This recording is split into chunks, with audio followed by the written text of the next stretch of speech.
Yo. Kyle, thanks for the 84 months. Welcome back.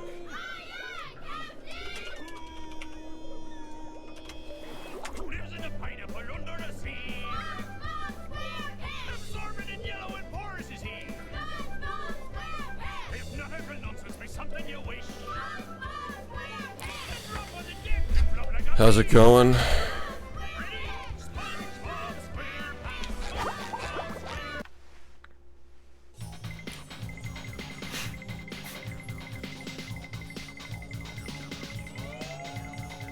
This controller is so weird, bro.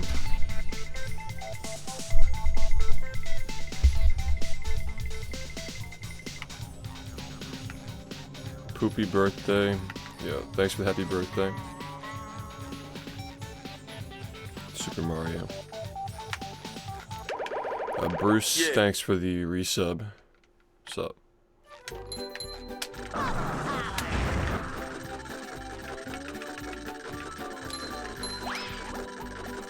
Yeah, thanks. Welcome back, everybody.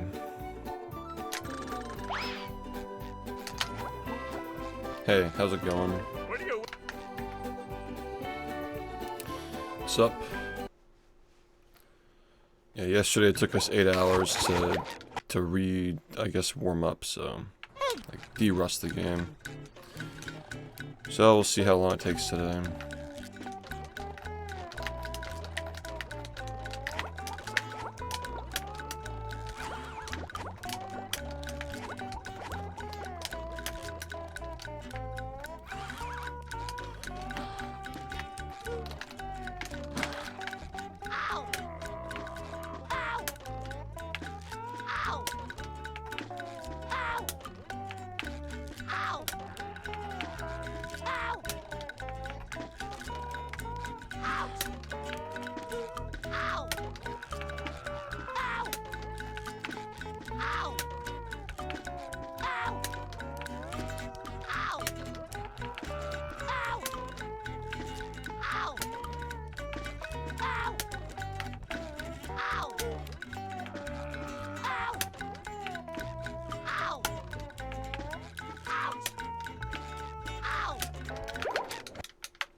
Yeah, no, that was a cool week, definitely.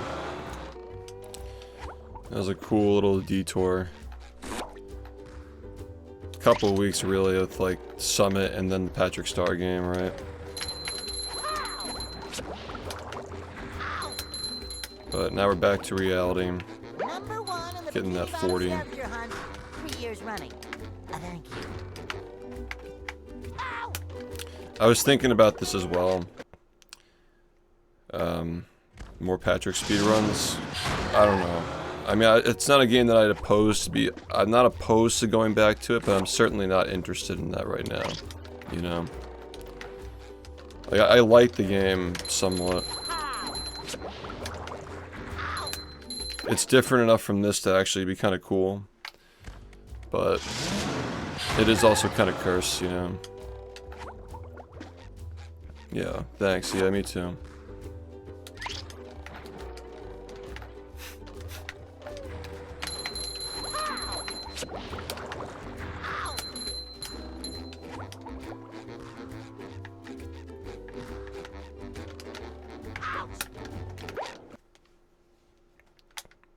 Yeah. I'd be willing to do lights, camera, pants again at some point, just because, like, obviously it's like a meme speedrun and people just like the game. Takes up an entire stream, pretty much.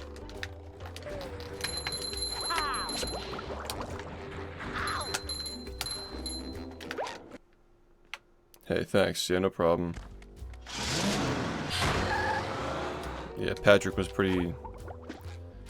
We destroyed it, basically.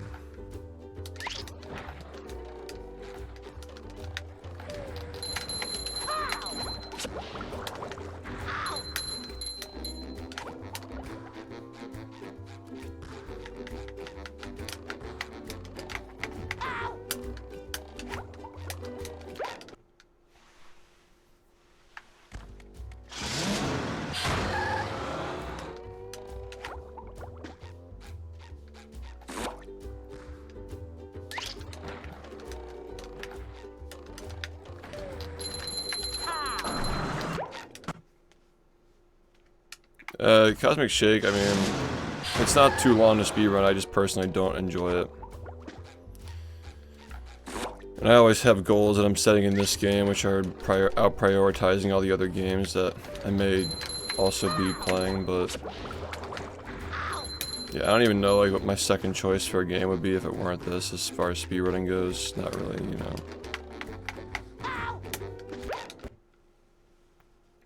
Tough to say. Is it worth 40? No. If you're speedrunning it, you get more time out of it. Like, I played it for like 60 hours.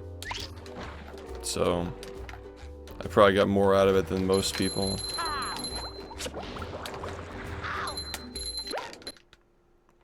But yeah, it's definitely not worth 40. I liked that the run was short though.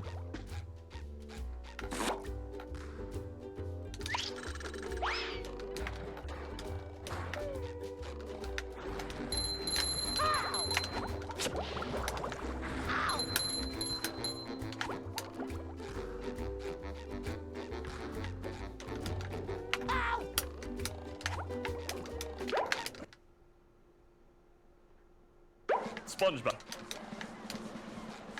Yeah, the Patrick game was pretty fucking inconsistent, but it was also easy and it was short. But it was frustrating in its own way.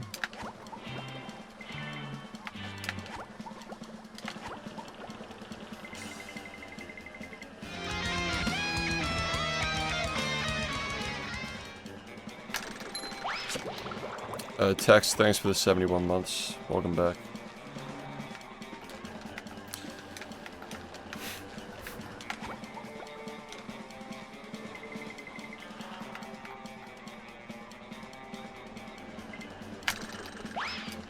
Hey.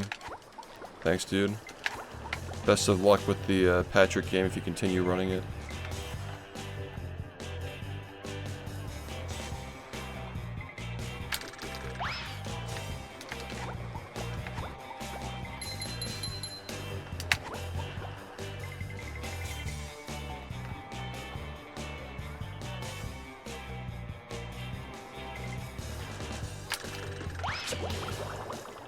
Hey, what's up?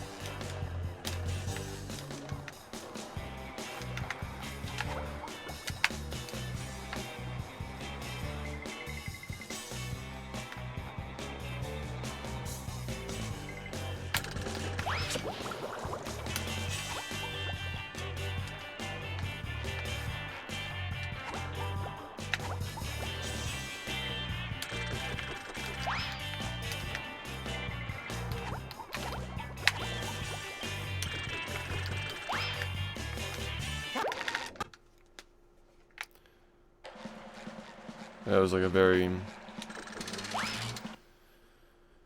that was a very, crooked boost, but... yeah, we probably don't really need to use that in runs right now.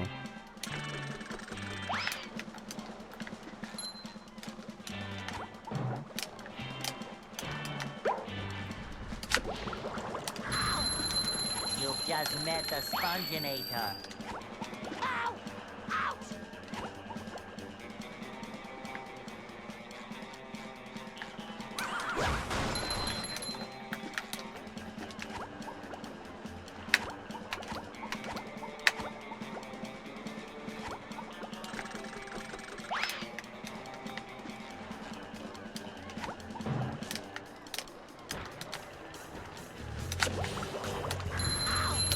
You've just met the Sponginator.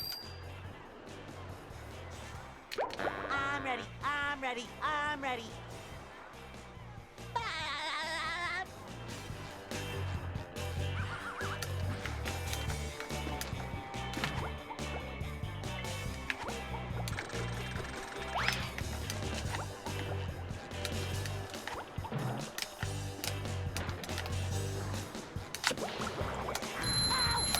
You've just met the Sponginator.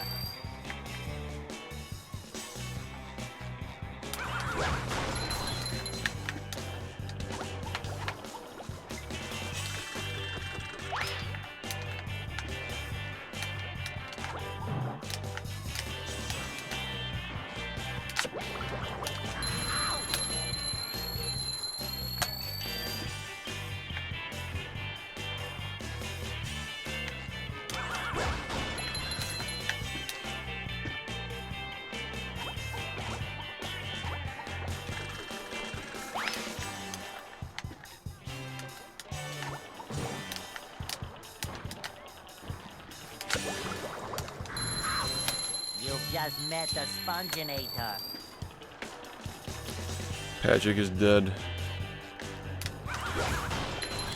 But I was saying that I'd probably be open to doing another like lights, camera, pants incentive. I'm just kind of tired of the crusty ass games, man. I kind of just want to like do like weird challenges with the not shit, you know. Stuff that my audience finds nostalgic, I guess. I think I'd be down for another one before the month is over.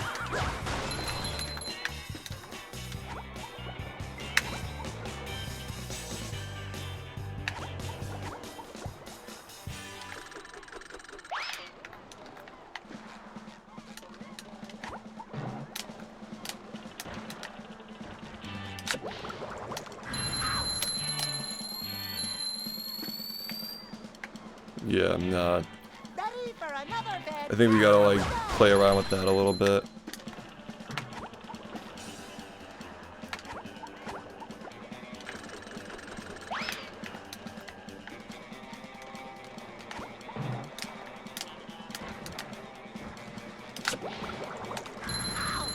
You've just met the sponginator.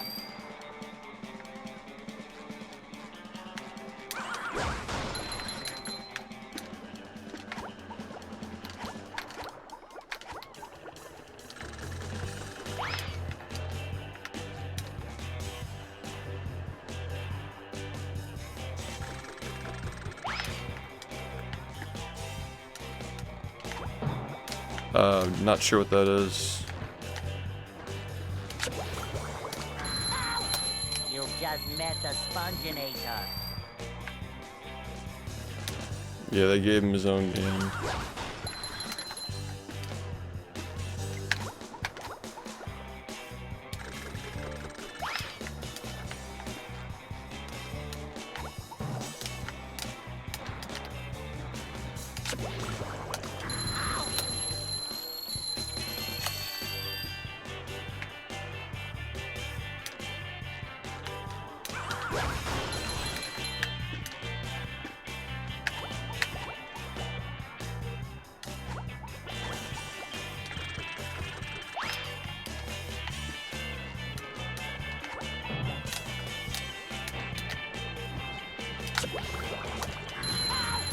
You've just met the sponginator.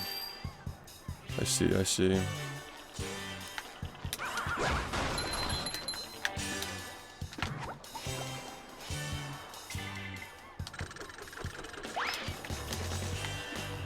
Coming at ya.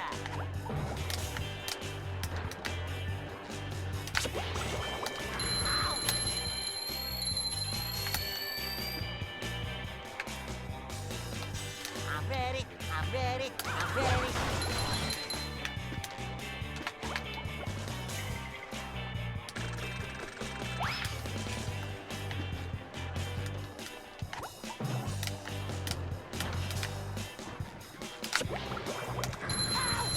You've just met the sponginator.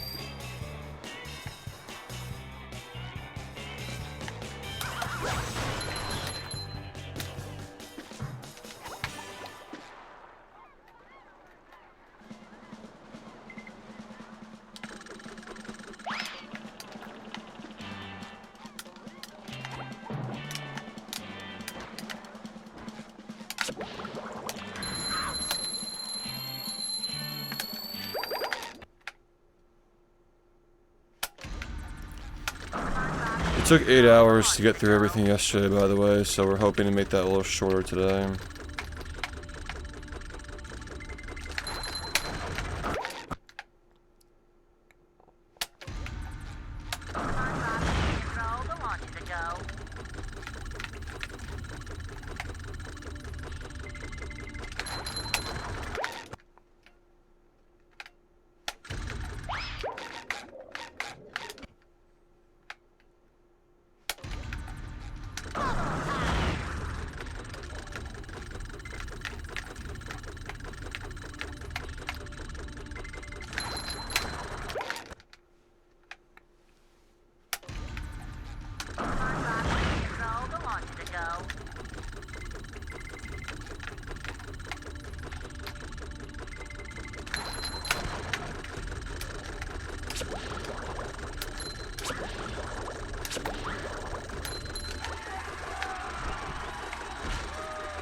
Yeah, what's up?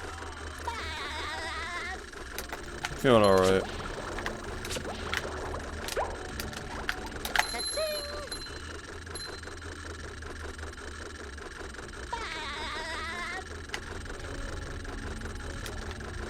Hey, Mister. Why does this happen, man? Like, I feel like I don't... I'm not doing anything different than I was doing before, but yeah.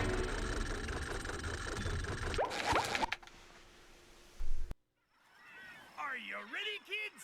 Aye, aye, Captain! I can't hear you. Aye, aye, That's a mistake. And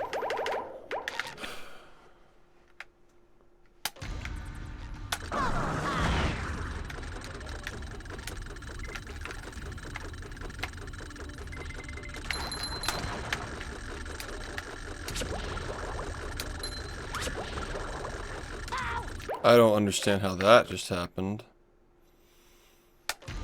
God. Second day.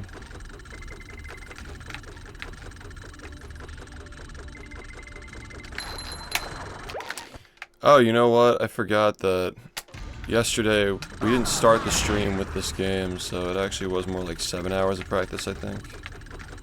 That makes more sense.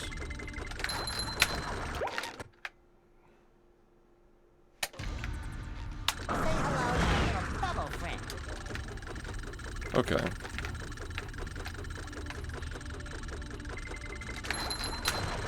Oh, this is gonna be fast.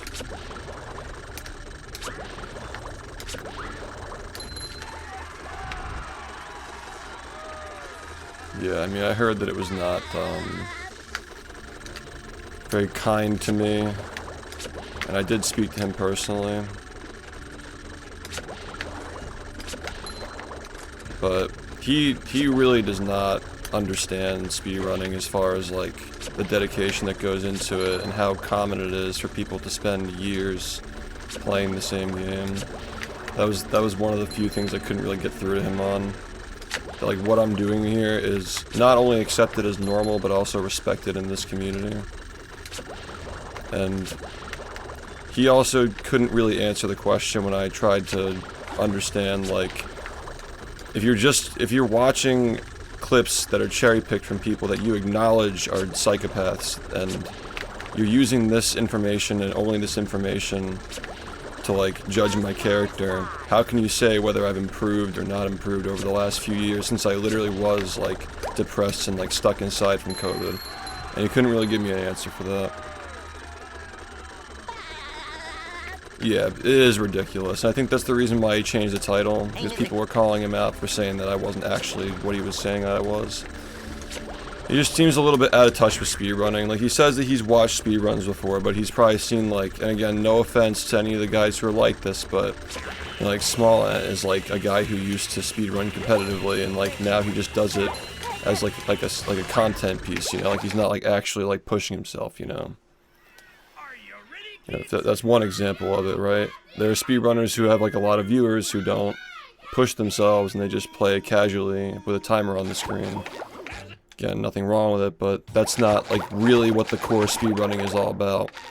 That's not really what, like, the core speedrunners do. That's not how they behave on stream. Majority of us are just getting fucking frustrated at these games and spending hours a day practicing them, and we play them for years, and, like, a lot of people that I know, like Ouija's been doing it since he was, like, 11. He's, like, in his 20s now. ZFG's been doing it for, like, 15 years, so it's, like... At that point, it's like, okay, so it's not how long he's been playing. It's, how he's getting mad at it, and then it's like, okay, you're really gonna be mad at a guy for, like, getting mad at a game. Like, you're really gonna, like, question his mental health because he's getting mad at his fucking speedrun, right? Like, as if it's a crime to do that. And it's like, okay, if it's not about him getting mad, and it's not about him playing the game all these years, just because I personally say it's not okay, then it's literally just because it's SpongeBob, dude. It's literally just because it's SpongeBob. And I've been saying this for years, and, like, nothing's really changed as far as, like, the crowd that doesn't know about what's going on here. It's literally just because it's SpongeBob, dude. are you ready, kids? Like, you gotta admit that people are just judging on appearance. It's like, oh, he's playing SpongeBob, and he's mad at it, so therefore, he's stupid. And it's like, what are you gonna really do about that? People are just so closed-minded. Like, I mean, like, okay, so, like, what about Mario? What about Super Smash Brothers? Like, these are all games that are made for kids, too. Why does this game get the fucking shit end of the stick when it's like, objectively more interesting, it's objectively more technical, more difficult, more fascinating that it actually became popular given its circumstances of not even being a popular game before the late 2010s. Very, very peculiar that people don't want to do their research and actually understand what's going on. I did hear that he discredited us for our work on Rehydrated and the fact that the game was literally created because of how popular we made the game, the speedrunning community in the late 2010s. And the developers literally said that it got them interested in the game because they saw it in GDQ. And I told him this and he still would not admit that he was wrong about it, so just a little bit. It's hard to get through to people like that because the whole point of the video is not to be a documentarian. The point of it is to shit on people and make fun of people. And like, I understand that if you work on a video that's like an hour long, I guess that's long for some people. Like, you feel attached to what you said, you don't want to like go back on it, you want to like justify to yourself that everything that you said was right, but the bottom line is you can't have the full perspective if you're only looking at a small echo chamber of people who are shitting on me, who don't even crack 1,000 views most of the time, and then telling yourself that this is what people are saying about this guy. That's what very few people are saying about this guy, and you're not even gonna like, you don't even have to interview the primary source being me. You could ask people surrounding the speedrunning community. You could have asked somebody like even like Critical who can give you a better definition of what this stream is, because he's been watching me on and off for years. There are plenty of people that you could have asked. I gave him the comparison to like Mango. I'm like, okay, so if Mango could have more viewers and more clout if he's not playing Melee and like going to tournaments and playing an old ass game that nobody wants to watch anymore, you know, I'm sure Mango could be doing much better on Twitch if he weren't playing Melee, but he'll still tell you like, I'll be playing the game for the rest of my life, and I'll be behind a 7-Eleven doing money matches with Zane when this is all over. And like, how could you like have a double standard when like there are other gamers who are doing the same thing I'm doing? But you won't acknowledge that, like, you just won't admit that the reason why you don't like it is because it's SpongeBob. It's really that simple, dude, because you can think of countless examples of gamers who have taken their games as far as I've taken this one. But for some reason, I'm the bad guy because it's SpongeBob. And then, you know, he'll probably just say that, like, I'm deflecting accountability by saying that, but how can you really know, like, how I've changed as a person if you're only taking information from people that you admit are fucking psychopaths who are just making shit up about me? I mean, if your primary source is people who are saying that I'm a deadbeat dad, that I'm on drugs, I pee in bottles, I'm a pedophile, like, if that's your primary source of what people are saying about me, I think that you've answered your own question, you know? I think that you've answered your own question about, like, where you're getting your information from.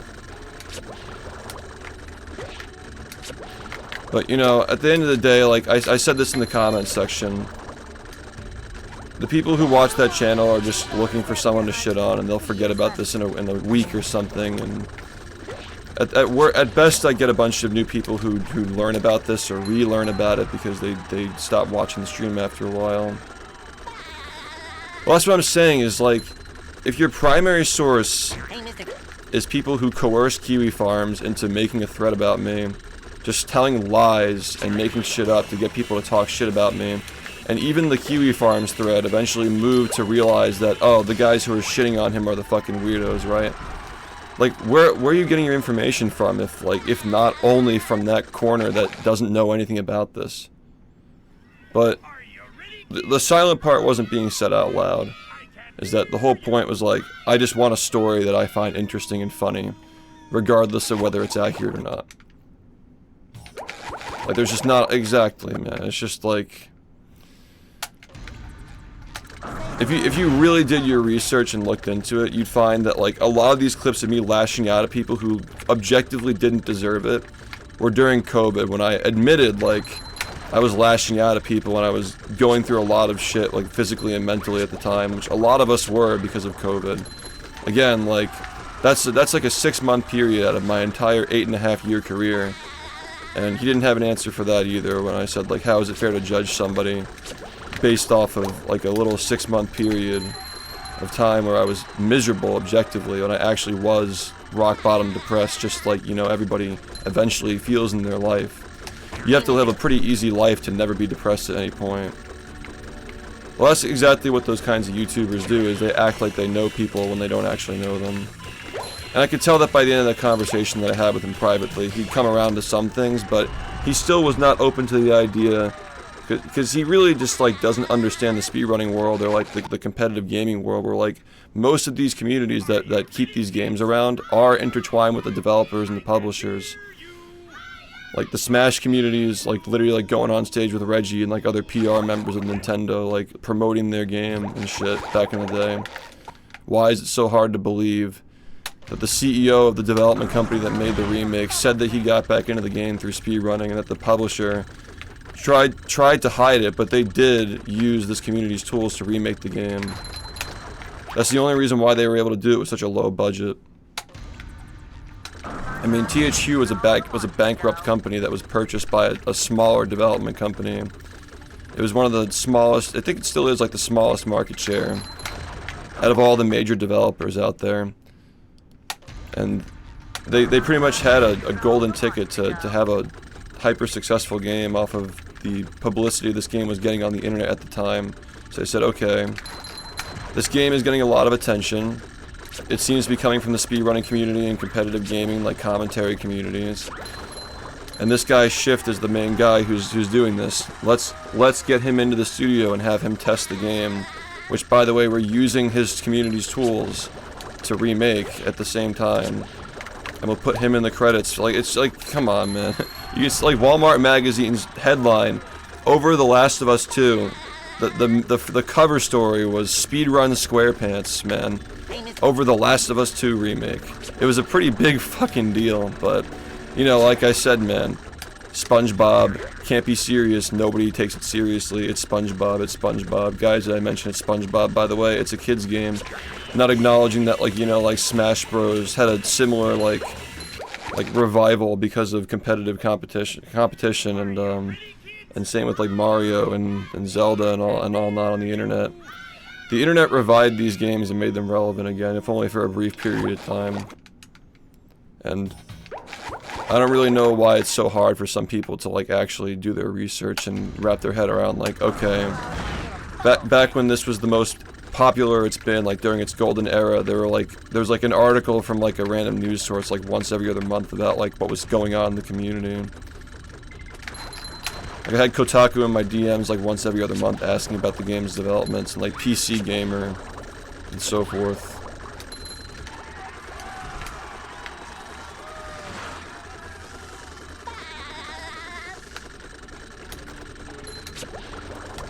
But yeah, I literally told him, like, the neat thing about speedrunning is that you can look at the splits on the screen to see when the thing happens. So, like, if you're seeing, like a 44-minute time or a 50-minute time on the splits, which, by the I think is pretty clear, like, you can just tell by looking at me, like, in these clips I'm younger, but it is what it is. You can just tell just by looking that, like, it's been a while since this happened, you know? It's been a long time since this guy even, like, wore this jacket, or, like, had his hair parted this way, or, like, he looks like he's skinnier here, his beard's longer. How's it going, dude? Well, that's what I'm saying is, like, how can you say that you had the full perspective when your primary source is people who are literally just telling lies, and you admit and acknowledge that you're exposing these people for telling lies, and you're still, like, taking everything they say at face value. Like, your research wasn't based on, like, my uploads to my channel or, like, what's going on my stream. He said that he tuned into my stream and he said it was boring and nothing ever happens, because, like, he probably tuned into a practice stream and he wasn't sticking around enough to see the actual runs, or, like, he expected to see a world record the day that he tuned in. It's like, you can't judge me off of one stream or, like, one channel. That's, like, you can't get the full picture from either of those things. But I told him, like, there are plenty of podcasts I've been on over the years. There are plenty of marathons where I've showcased the game. There are plenty of videos I've made talking about the game.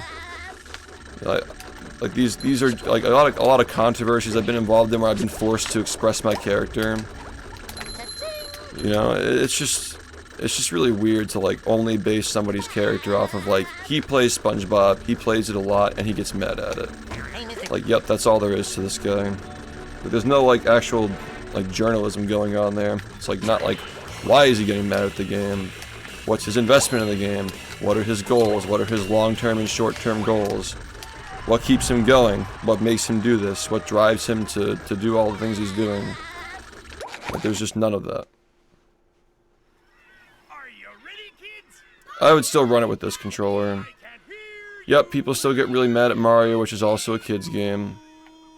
Lunar Jump is in his like late 30s, he's speedrunning Mario, but nobody's fucking giving him shit when he yells at the game and he freaks out at it. I mean, like, it's just funny because like if I were in his situation, by the way, I fucking love Lunar, by the way, I'm not shitting on him, I'm only complimenting him because he actually fucking expresses himself on his stream. If I were in Lunar Jump's situation, I were doing 16 star instead of this, I could literally be like 20th place and people wouldn't give me shit. It's literally just because it's SpongeBob, dude. It's literally just because it's SpongeBob. But people aren't willing to admit that. People aren't willing to admit that dedicating your life to speedrunning Mario versus SpongeBob is like you're still playing a kid's game. And it's like really annoying that that's never going to not be a stigma. That's the reason why I'm so good at defending myself, is because I've always had to defend myself for playing this. I've always been an easy target because of the game that I play. Some people come at me and they start fucking challenging me and they want to come at me with bullshit. It's like, you get all these like weird trolls in my chat like trying to start shit with me and I make fun of them and they freak out at me and they go berserk and they make videos on me. It happens all the time. It happened like 3 times yesterday, like probably his viewers coming in here and doing that shit to me.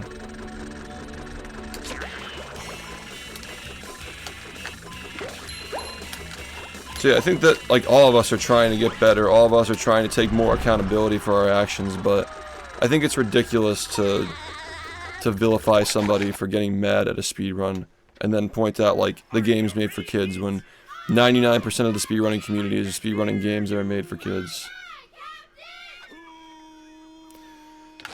That's my issue with the typical like surface level analysis of what's going on here from outside the speedrunning community. Because of course like most people have been exposed to speedrunning, but they haven't really been exposed to the grassroots of it. They've just been exposed to like Dream playing Minecraft or like again like Small Ant making videos.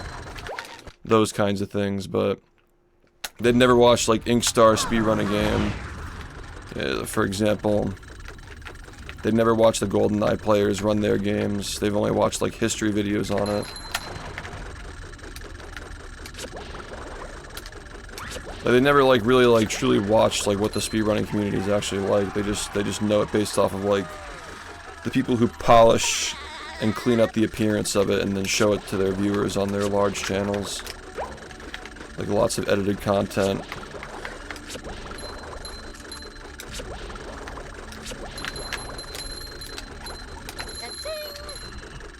You don't even have to look at the speedrunning community, you can look at other communities where they fucking punch webcams and smash their keyboards and put a hole in their wall from like throwing a chair at it. But yeah, I'm so interesting because I yell at the game. Like, alright man, it's literally because it's SpongeBob. That's basically it.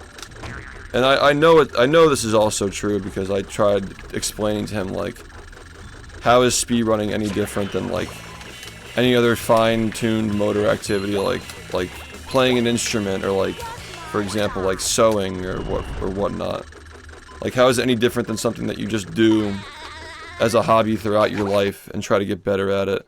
And his answer to that was, well, if you're playing an instrument, you're not really playing it online. So like, I don't really understand how it's a response to what I'm saying, but it's like, okay. So, because, by the way, you can stream yourself playing music, and you can also play music in a live setting. Like most bands, like casual bands, play music live. Like, I know several people who do that, so that's just a bad argument. And on top of that, like, you don't have to speedrun on the internet. You can just speedrun offline and upload your runs. So like, what does that even mean? That's not even like responding to what I'm saying. So he's a smart guy. I think that he's pretty well articulated, but he's also very closed-minded. Like he was very closed-minded to the idea that like speedrunning is a valid hobby to dedicate the majority of your adult life to, as opposed to like anything else that he may think or assume is like worth doing. It's just like, am I explaining this the right way? Like, I have to justify this hobby that has given me a full-time career streaming, you know. I'm going to eventually be a millionaire off of doing it. I've gotten all these fans. I've lived my entire adult life self-employed. Fresh out of high school, pretty much, I've been self-employed. And I still have to justify what I'm doing because it's SpongeBob. No, I'm not a millionaire. I'm like... I shouldn't talk about how much money I have, because it's always going to be perceived as flexing, but I will just say that you guys have given me a very comfortable position, you know? And that's a big reason why I try to reciprocate that with the effort that I put into the game in my stream, because I know that I'd be nowhere without my fans, so...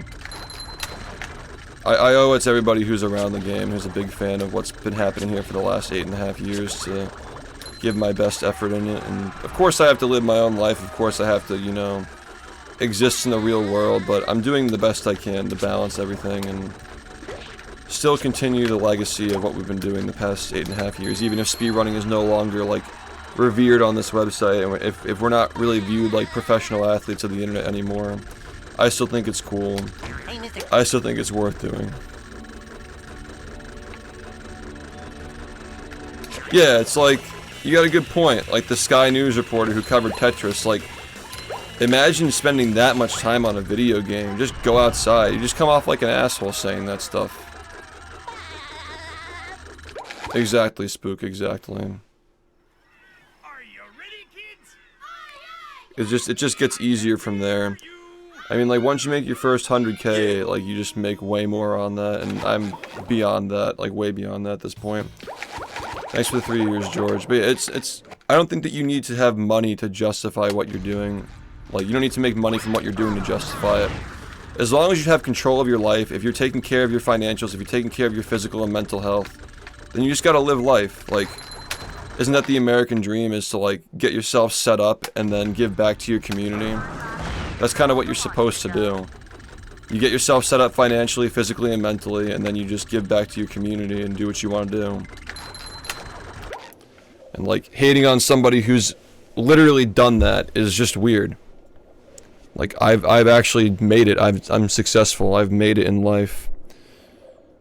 I can do what I want now, and my fans support it. So, are you arguing that I'm not doing what I want because I react to the game when I mess up tricks and I underperform compared to my standards? Like, are you assuming that I wouldn't be doing that if I were a multi-millionaire and I had nothing else to do? Like, I'd still be speedrunning. It's the most engaging activity I've found, so, like, I'm also fucking amazing at it. Like, any game that I pick up, I can get amazing at. It doesn't really matter which one I pick up. I just choose to channel my energy into one thing because the one thing that I'm into, I've shopped around, I've looked around for the last almost decade, and I haven't found any games that are more interesting than this one as a speedrun. If you disagree with that, it doesn't really matter because it's how I feel, and I've spent, again, my entire adult life looking at video games and being involved in these communities, and I can't say I've found something more interesting than this. And a lot of people who watch the stream feel the same way. I think that it's pretty normal for anybody in the speedrunning community to believe their game is the best game. You hear that a lot around here. Because, like, why would you be the one investing all these hours into it if you didn't think it were the best game? Yeah, Blood, thanks for the raid, man. What's up? Are you ready, kids? I can't hear you. I mean, I'll do subathons for my own personal gain as long as they are making an impact on my personal wealth.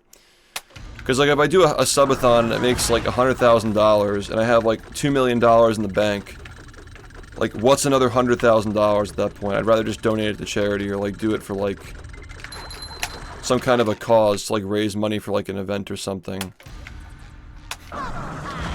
Like, you gotta acknowledge that the first subathon, the first big subathon that we did was raising money for my future so I can gain stability. It's easier for, like, one person who has a lot of money to make more money, you know? And now that I'm, like, stable, the next, like, 3 or 4 years I can just focus on getting to, like, retirement levels of stable. And then beyond that, it's like, at that point I literally could just do nothing all day and still have enough money to survive the rest of my life. So, like, okay, now it's just a matter of what else you want to do with your life. Like, how many kids do you want to have? What kind of businesses do you want to run? What kind of organizations, what kind of events do you want to do to give back to the speedrunning community? Like, those are my next things I'm thinking about for my 30s, and I have to get set up for that by doing things like sub incentives and stuff like that. Thanks, George, for the gift, man. Yeah, you should think your speedrun is the best game.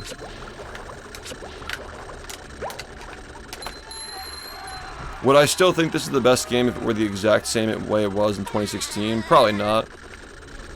I don't think I would. But it's changed a lot. It's not the same game it was 8 years ago. I think that's another thing that detractors really like to highlight is, like, he's playing the same game. Okay, so, like, you're looking at the shit that I'm doing right here and you think this is the same thing we were doing 8 years ago? Like, is it really the same thing, you know? If I were to do a charity event, I would donate it to speedrunning events like Pace and Speed, the new startup. I'd donate it to sprout up more speedrunning events in the Northeast that I can go to get more people into the speedrunning community. That's what I would personally donate it to.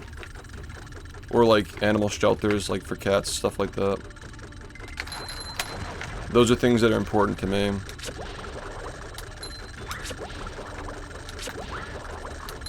I mean, there are plenty of other charities and donation incentives that mean a lot to other people, but I don't want to be a virtue signaler and donate to things that are not personally, like, impacting me. You know, there are plenty of people doing that already. GDQ already exists, though. It's already established. GDQ is not really my vibe, either. I don't think that I'm making a big impact on them by donating to them, and it's not really my atmosphere as far as speedrunning goes. It's, like, very casual, and, like, it doesn't really feel like it's about the speedruns anymore. I'm still happy to support it with my speedruns and, like, show off the game for their audience, but I wouldn't be donating, like, 10 grand to GDQ. That's not going to make a difference. Donating something like 10 grand to Pace, though, would make a massive difference for them, and it would allow them to do more things and get started better. It's all about your impact, man. It's all about impact. The impact that you guys had on me with that subathon a couple of years ago when I had $140,000 after taxes to deal with got me set up for the next, again, like, you guys, that amount of money in that short a period of time is literally getting me to my 30s, where, like, I could be at the level of, like, retiring and not having to literally stream ever again if I'm in my 30s. And you know that I'm gonna keep streaming, so, like, I'm just saying that, like, I'll be, like, totally financially independent from everything that I do by the time I'm in my 30s at the rate that I'm going. Because I don't spend my money on frivolous things, and I invest it smartly. So, that really set me up, and now it allows me to think about things like that, like, okay, how do I want to give back to the community for, like, setting me up? And the big thing that I want to do right now is focus on pushing this game, because I know that in my 30s I'm not going to be as sharp with gaming. My motor skills aren't going to be as good as they are now. My reaction time is not going to be as good as it is right now. Like, let's see where we are 3 years from now. I don't think that the game is going to be dropping by minutes 3 years from now. But I know that right now I'm in my best place to be able to do that. Let's just focus on that for now, you know? I'm not retiring in my 30s. I may be doing different things alongside this, but it's like playing an instrument. It's like playing an instrument. You don't expect people to just stop playing the piano in their 30s, 40s, and 50s. Like, we don't really know how long people are going to be speedrunning for. The hobby is way too young. Gaming in general. It's like, oh, you're still playing this game? Like, yeah, and like 10 years from now, most of the people who are playing these games will still be playing them. Like, get over it. The Smash community's played their game for 2 decades already. I've played for not even half of that.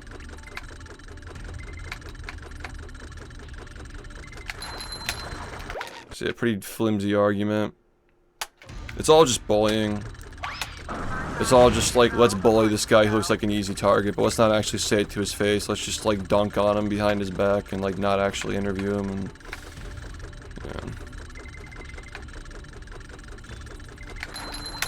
yeah. I do think that the end of that conversation showed me that he wasn't trying to send hate my way, but he absolutely was trying to like pick on me.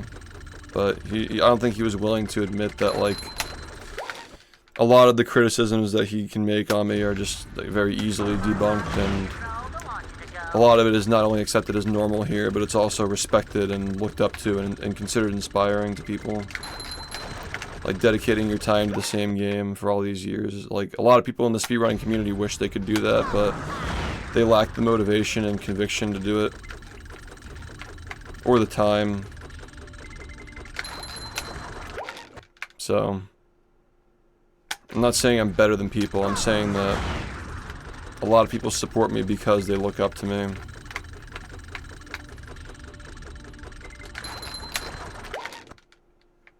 And I think it's pretty easy to see that when you hang around the community for a little bit and you look at like what people are talking about in here, how they speak to me, how we speak to one another.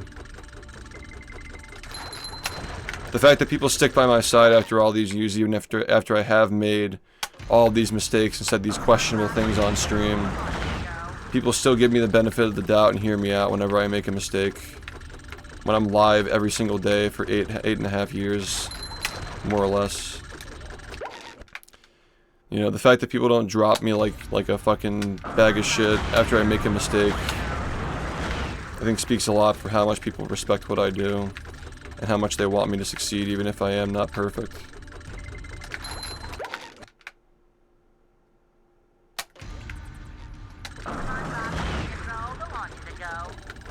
Yeah, I mean, like, we all lose our cool, and when I'm forcing myself to do an activity that is infuriating, like, sure, I'm gonna lose my cool sometimes, but acting like that's the only aspect of my personality is that I get passionate about the game and mad at myself for underperforming is like... That's another thing, too, is like... 99% of the time I'm not getting mad at the game, unless it's like SBA, because SBA is just bullshit. I'm mostly getting mad at myself for underperforming. And not going into that aspect is just like, it's really missing the point. When you get mad at yourself for underperforming, it motivates you to get better. The whole end goal is to get better at the game. Like, everything that I'm doing on the stream when I'm playing this game is to get better at it, so... And one might argue, like, well, maybe you'd play better if you wouldn't get so mad. Couldn't disagree more, considering I've had some of my best runs after getting furious at myself for messing up. It really puts you into like a combat stance. Like, it really like makes you lock in. When you disappoint yourself and you just want to prove to yourself that you're not a piece of shit, you know. Well, of course I'm the best SpongeBob speedrunner. There's really not much competition there. I mean, I want to be regarded as one of the best speedrunners of all time, if I'm not already. That's one of my life goals, is to have that legacy in the speedrunning community. Which will probably eventually require me to run more than just this game professionally, but... Maybe someday people will regard me as the best speedrunner of a single game, like dedicated to one game. At minimum, that'd be cool. But that's the kind of thing where, like, a lot of people just don't understand how the world works, man. Like, if you eventually attain that status after like 15, 20 years of playing the game, and then you just retire, people just forget about you in a year. That's just how the world works. Like, once you retire, nobody cares about you anymore. It's very rare that people maintain a legacy after retiring.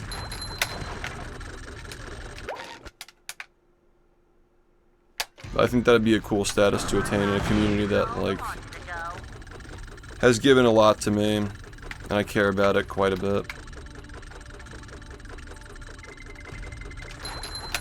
I think that the fact that I'm one of the 12 people who was invited, one of the first people of those 12 invited to the Speedrun Summit, speaks a great deal for how people already feel about me, though.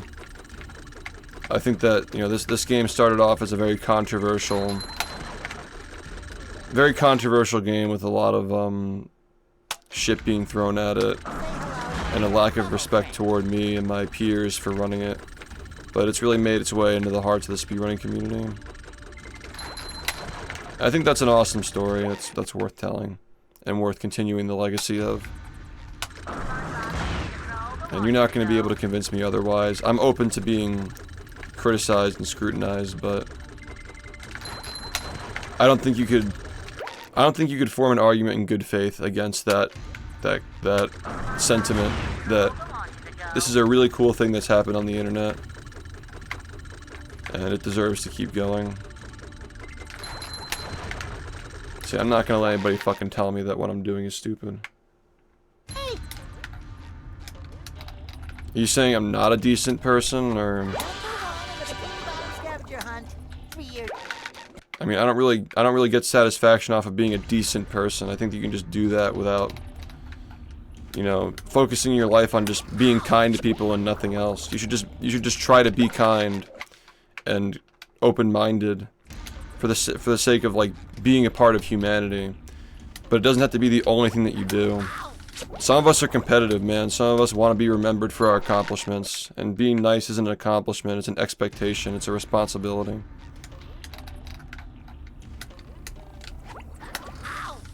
Furthermore, it's also a responsibility for a lot of us to keep people in their place if we're running a community that has psychopaths and pedophiles and all these weird people who are constantly trying to get back in. You know, somebody has to show them the door, and if nobody does, they're just gonna ruin everything that we built up. So all these people who get kicked out of the community, they just gather up and conspire what the next big rumor or lie they're gonna spread about me is. Because in their eyes, I'm the one who's not letting them back in.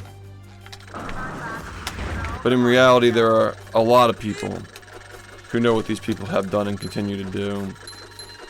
And even if I weren't around, assuming that they had the strength to show these people the door and the willingness to keep them out, they're not getting back in.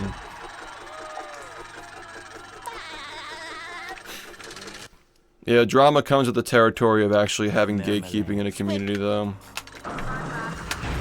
Any community on the internet where you show people the door, and there's kind of like an agreed, like, unified leadership that runs the community, you're gonna have people like that who start drama because they're not welcomed, and I think a lot of the time drama outside of a community is a sign that the community's leadership is good, because when you actually show up to the community and hang out, those people aren't around.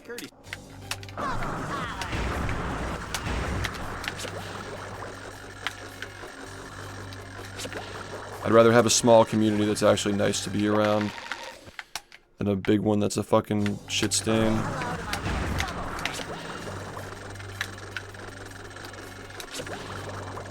A lot of degenerates surround SpongeBob, man. It's a shame, but it's true. Like, a lot of degenerates are attracted to this community because of the SpongeBob stuff, and I really hope that, like, as long as I can possibly do this, I can, like, hope that somebody can eventually, maybe not fill my shoes as, like, a speedrunner, but fill my shoes as a leader of the community that can continue the leadership that I've tried to teach people. keep people out who shouldn't be around, kids and teenagers and stuff.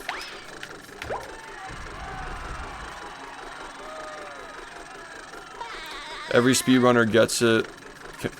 Not even just like speedrunners, like competitive gamers in general. Like they know how it feels like. Maybe if I grind for 5 years, I'll be at the top and so forth. Like we set our sights high when we play a game. When you get into a game like this, you're looking at the next 5 years. It just comes with the territory. It's part of the culture.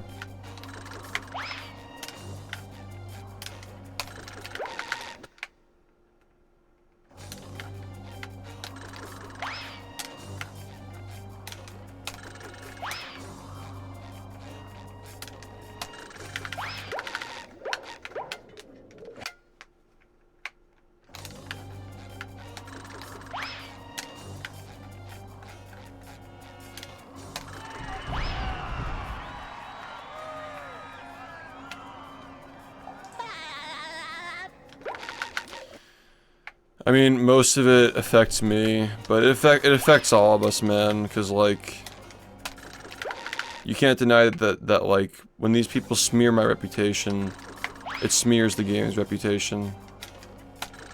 And I've always been a rager, I've always been very passionate about the game, but the difference is that, like, back in the day, people were making rage comps of me and it wasn't impacting the community's image, because they weren't pairing the rage comps with narratives and lies and fucking bullshit about like I'm doing drugs and like I'm in like gambling debt and I'm a pedophile and all these weird ass fucking comments they make now.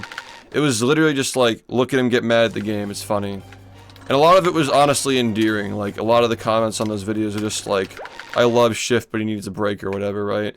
Now it's just full on hate. Like it's just full on like, this guy's a deadbeat dad and like all these other fucking lies. Like, what are you even talking about now? I wouldn't respond to any of this shit if it were literally just, like, SHiFT rage moments or, like, SHiFT fails, SHiFT speedrun fails, because, like, people would, like, just look for, like, the fails, because, like, I don't feel the need to highlight me messing up a run, because it happens thousands of times a day. Like, it's not really a highlight if it's, like, fucking 99% of the time I'm, like, losing runs, you know? It's not interesting. But, yeah, back in the day when it was like the SHiFT guy who was doing it, like, I didn't like it, you know? I didn't like that there was somebody who was only showing people that side of me and not showing, like, anything else. If he was showing, like, that plus everything else, like the wins and the fails, that would have been fine. I didn't like it, but it wasn't going to provoke a response from me.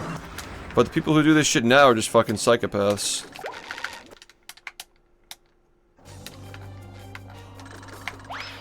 Yeah, but even if you don't respond, they just jerk each other off and they bond over it. Yeah. I mean, that's like one of the things that saturated content noticed as well, is he pointed that out too, that like, they literally just bond over it. Like, they're like best friends over the fact that they don't like this stream. And like, there's nothing we can really do about it. Like, they'll be talking about SHiFT into their 30s, even if I'm not streaming anymore. Yo, Ness, thanks for the 5 months, man.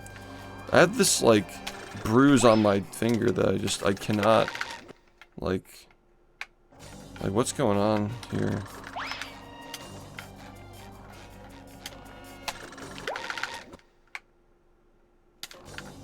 They're not just haters, though, they're stalkers at this point, like, they're literally just obsessed with me, specifically. Say hello to my little bubble friend. Thanks, dude. Yeah, he's a gambling addicted truck driver who pees in bottles and is a pedophile and has a deadbeat dad with some unknown kid. But it's like, do you really believe all that shit because he has long hair and plays SpongeBob? That's like literally like the mentality these people have, is like, he has long hair and he plays SpongeBob, so therefore all these things they say about him are true.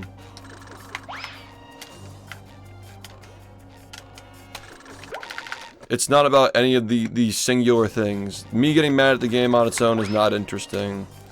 The rumors they say about me are not interesting and not credible. The fact that I play the same game for 8 years is not even unusual. But the fact that it's SpongeBob and the fact that I have the long hair is enough to fucking make them deranged. They're literally just delusional over that marriage of those two things. He has long hair and plays SpongeBob. Wow, all these things are horrible. When I can think of countless people who rage at a game, have played it for over a decade, and have a bunch of haters who talk shit about them, but nobody's like running a hate campaign against them because of those things alone. It's literally because of the SpongeBob. That's the main thing. He's getting mad over SpongeBob, specifically SpongeBob. SpongeBob, SpongeBob, SpongeBob. It's fine to acknowledge it's funny, like the contrast of like the tone of the game versus the tone of my voice. But you really want me to fucking be on here on like fucking like cocaine, like smiling all the time and acting like SpongeBob because I speedrun SpongeBob? Like, what the fuck even is that, dude? Is that the expectation that you come in this stream every day and I'm acting like fucking SpongeBob every day because the game that I play is SpongeBob? It's just so weird. These people don't think about what they actually want. They're all just reactionary assholes.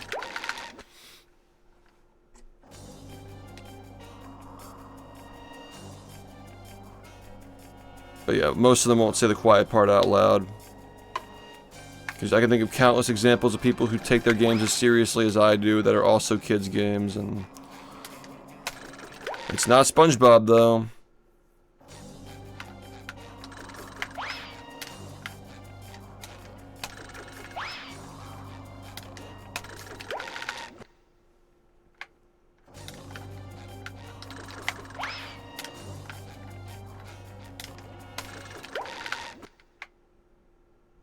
Lipstick.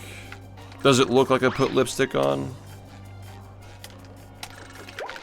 It's chapstick, dude.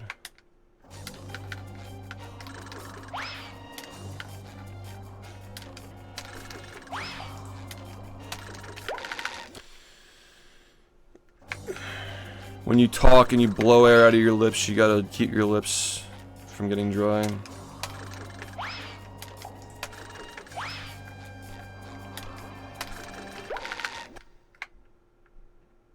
Yeah, it's a moisturizer. It's chapstick. Yeah. Say hello to my little bubble friend. What's up?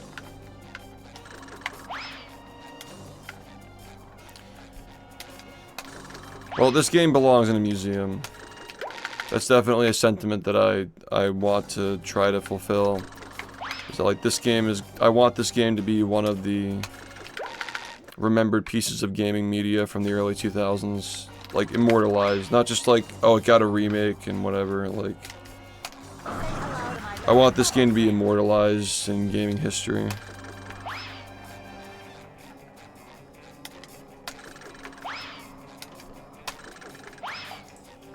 I don't know why, like, my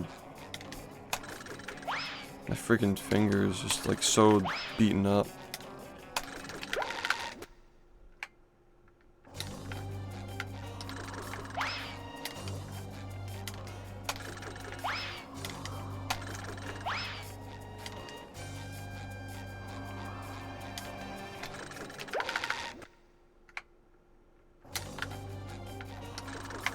Yeah, but I have to keep going though, because like, I believe that the game was only recognized for being popular. It wasn't appreciated for how mechanical it is. Like, it hasn't like fully gotten appreciated yet. It was appreciated at a certain time because it was like the thing to like, but I don't think that people really like understood like why they liked it. That's my theory.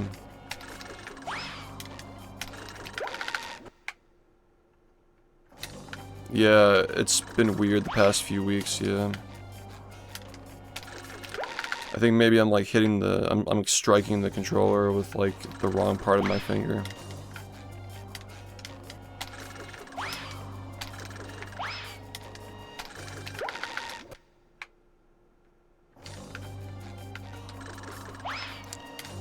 I mean, that's a tough thing to say, man. There are so many games out there.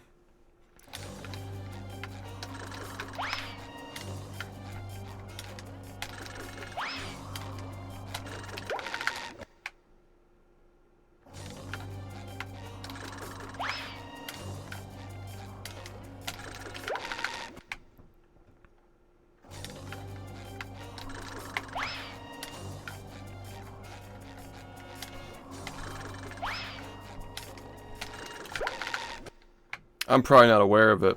Like, whatever it is, I'm probably not aware of it.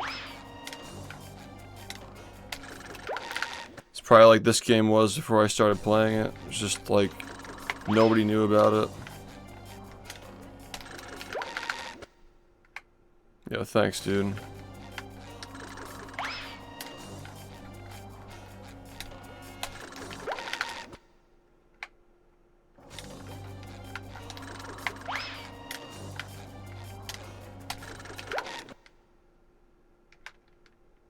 This game is a lot more technical than Mario. I can at least speak for that, because I don't really know how Quake works, but I do understand how Mario works, and this game is far more zoned in on technical movement, as opposed to just like movement and consistency. It's much more about like tech skill. There's a lot more tech skill that you have to know in this game. I don't really know what this game can be compared to as far as like tech skill and movement, like the balance between both of them.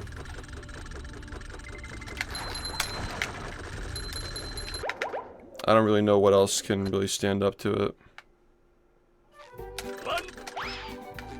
But I find that the longer people are around the stream, they start to feel the same way, which is why I have a lot of hardcore fans who have been around for years.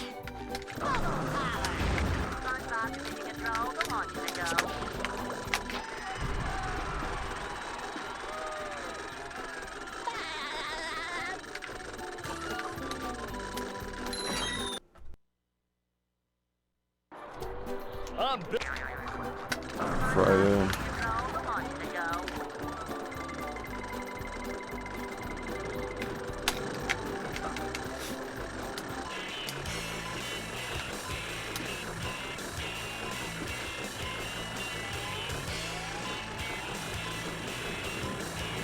2016 is so base. Literally here since the beginning.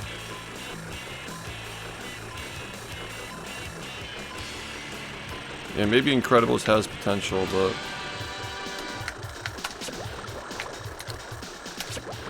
I think that any linear game is disqualified. I just think that linear games in general have limited potential. I think that any linear speedrun is disqualified from being called the greatest speedrun of all time. When games like this and OT exist, like it's just not. I think it's just out of the running. Like look at like example like Patrick Star Game versus like Cosmic Shake, right? The tech is relatively similar, but like one is non-linear and the other one's linear, and one was just so much more interesting than the other.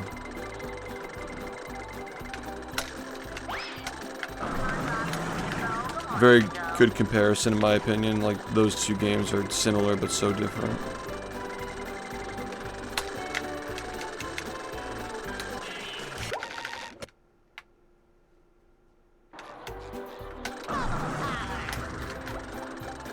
Well, the thing is, man, like 64 frame perfect is a lot different than frame perfect in this game.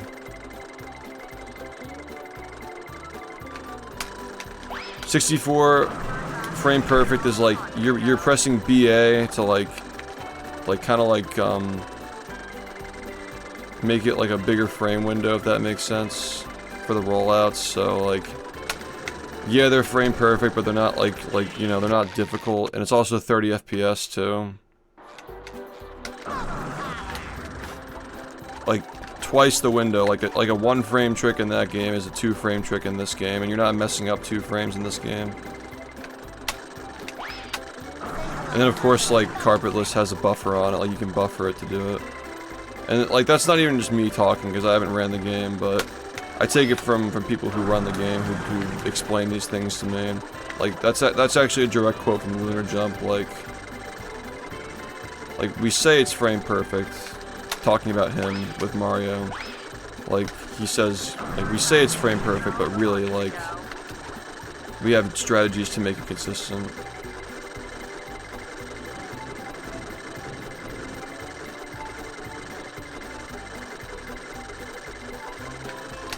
I think that when the window is 30 FPS, like you can kind of like do like the BA thing and like have it work better. But yeah, 60 is like, I think you're better off just timing it at that point.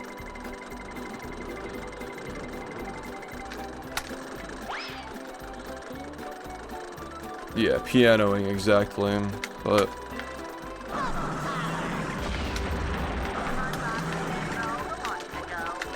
yeah, I don't think it works very well in this game. Especially because you can't piano everything.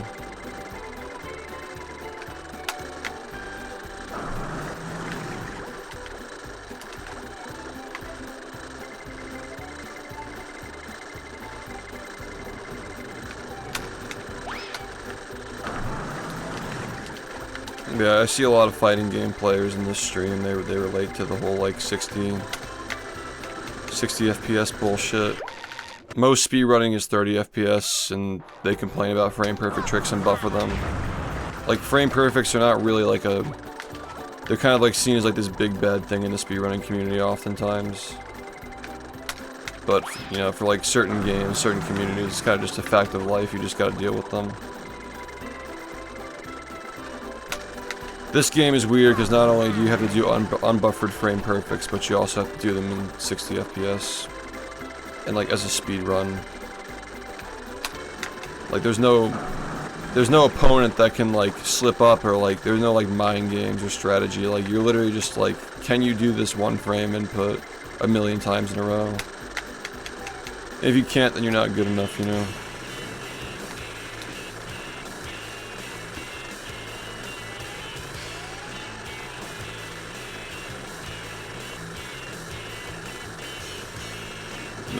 Good change, nice.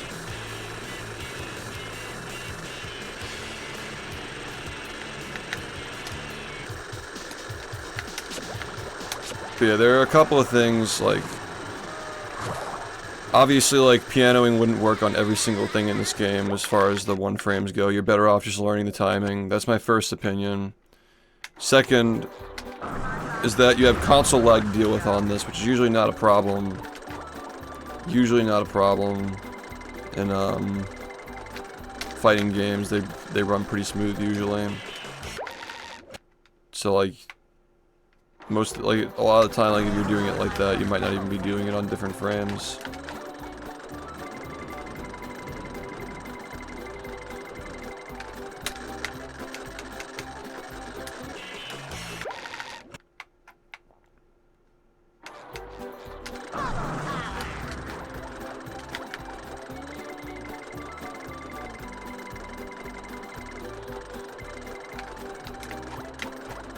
Yeah, I don't think that, like, the greatest speedrun of all time discussion is, like, one that, like, should be had necessarily, but, like, people are still gonna talk about, like, the people are still gonna, like, debate that amongst themselves, you know? People are still gonna debate it.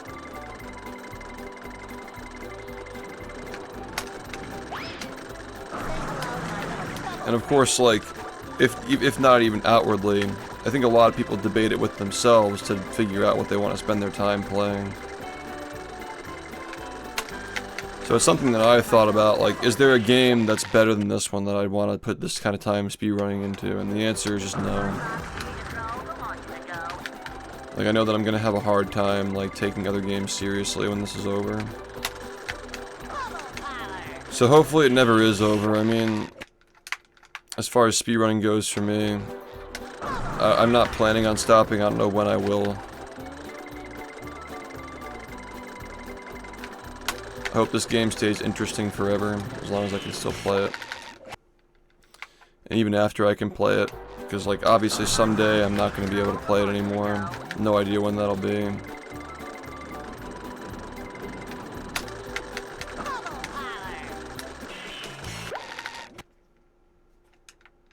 Yeah, man.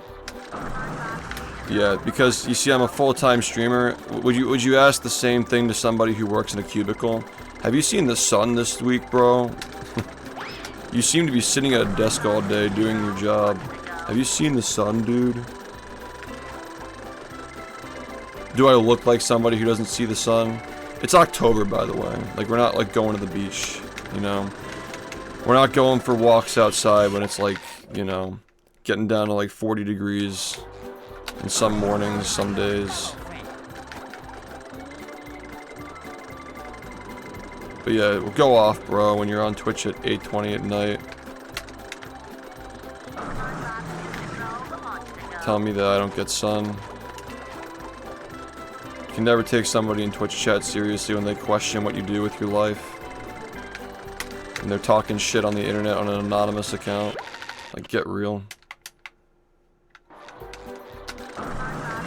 Did I not just, like, do I owe you an answer, man? What kind of a fucking question is that?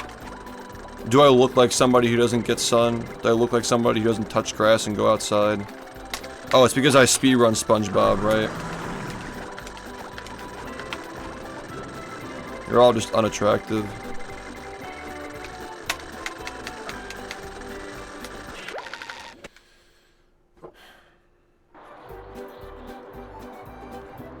Dang, people being stupid.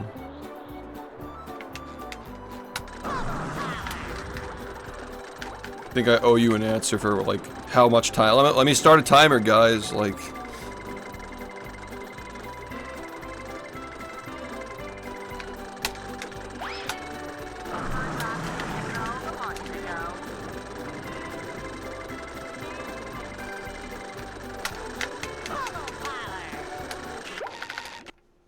You want me to do the dance, man? You want me to just, like, give you an itinerary of what I do on a daily basis when I'm not on stream? Like, alright, little bro. It's a little weird. Just ask me on a date, my DMs are open.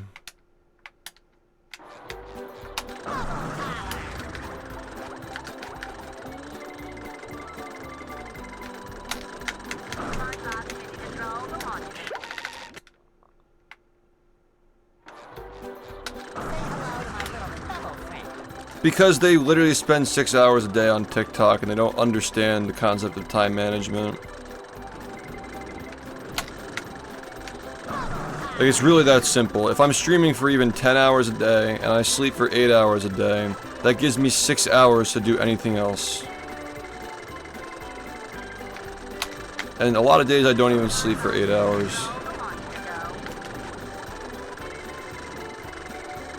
But yeah, when you're broke in your 30s and you're fucking struggling because you spent so much time fucking around and wasting your time and not learning time management, I'll see you in my chat at 12 at night complaining that I still speedrun SpongeBob when I'm a millionaire.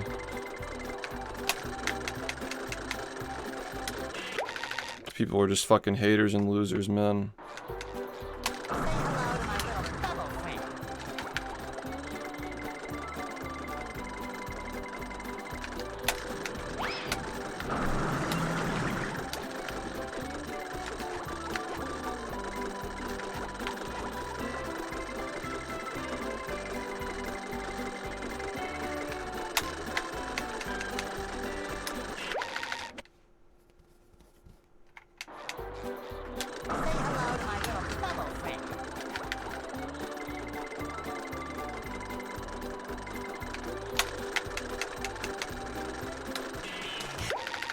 Can't get this right. Dude, the Game Freak stuff is insane. I've been reading that all day, dude. That shit's fucking insane. Like all the concept art, the level editors.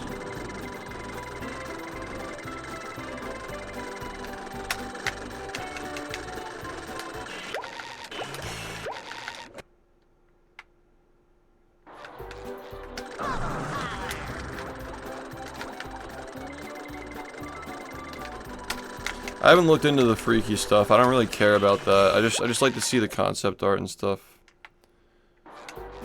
I don't personally, but there are other people in the community who have made videos on that. I think that Shoy has made a bunch of them.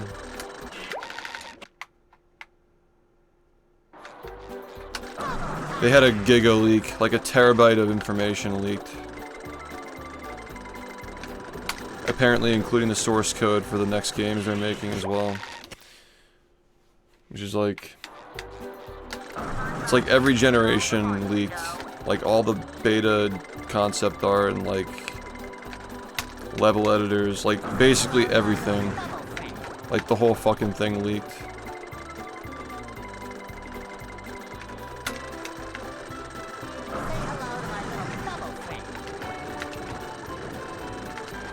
Yeah, it's crazy, man.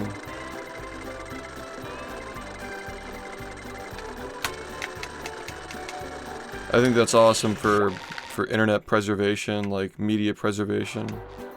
The fans are probably going crazy, like putting together all this shit on like the Wikipedia. That's good internet, man. I like when stuff like that happens, like the communities like come together to like fill in information. Yeah, everything. Like there's like a lot of Gen 3 and Gen 4 stuff, and like the leaker is saying he's gonna release 6 and 7 tomorrow. Yeah, I mean like the Pokemon community already has like ROM hacks for like their Ironmon stuff, but it'll probably lead to more progress, you know? Like more mods and shit. Nintendo is probably fucking pissed. Because Pokemon ROM hacks are like really, really popular and they really hate when people make them. Yeah, somebody's getting fired, unfortunately. Yep. I hope this game gets a source code leak someday, man.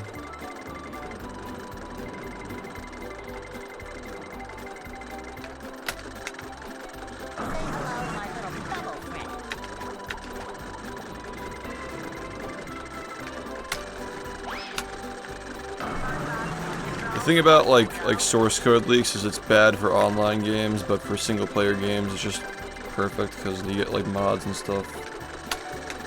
PC ports, like the game will never die. Yeah, but a decompile is not the same as there is an effort for this game to do that, but it's not the same.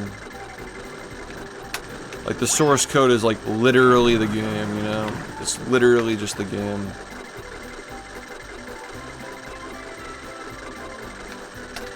Like exactly as is.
I'm not sure, but that is pretty funny if that game leaked. Like, of all games.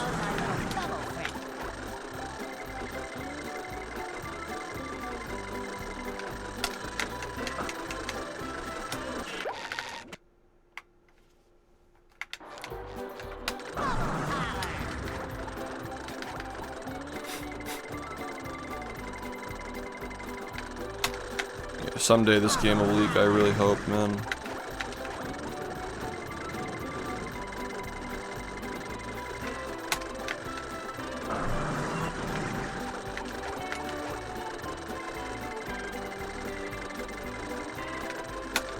Congratulations, you won. George, thanks for the gift.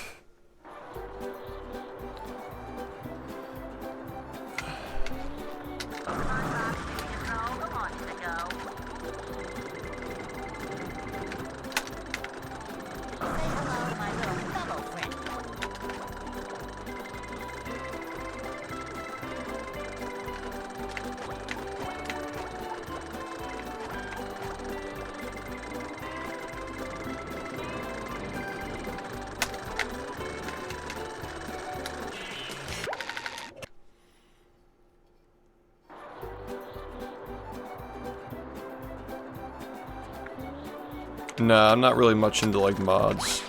I just want to get better at the actual game. I'm like way too like competitive mindset-ish to do that. I'm not like a ROM hack guy. I'm down to play the deluxe thing when it comes out, but like I'm not really big into randomizers. I'm not really big into like ROM hacks, really. Yeah, my fascination is mostly with like the original game, not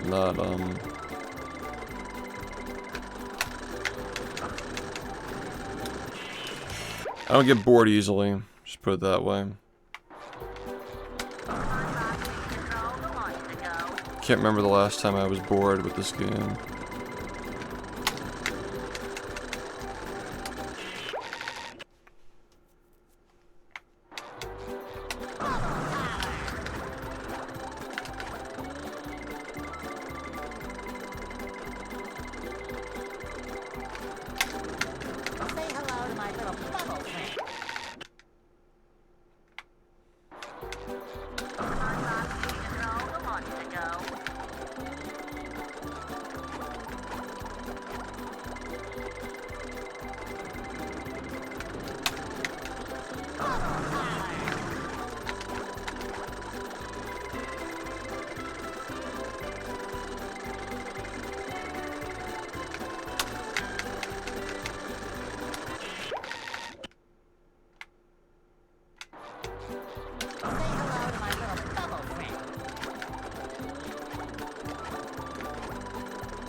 Yeah, see you later, George. Thanks, man.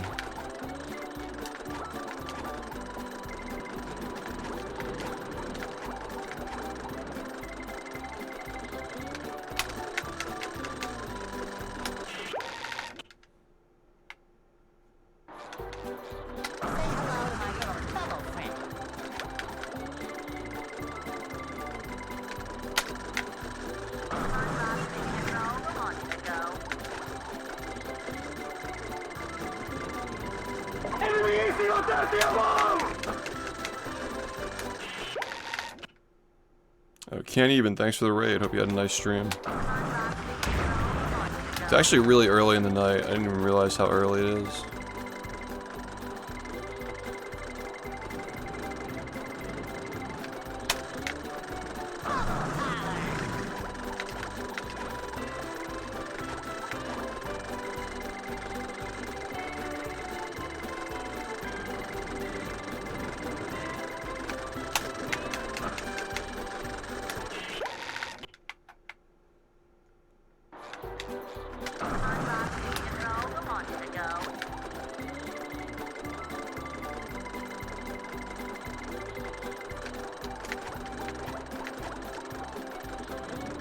Yeah, there are a lot of small things, yeah.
No. No, it's not. You have to play on Xbox to get these kinds of times. But doesn't mean you shouldn't try to do the game if you're on PS2, because a lot of people start that way.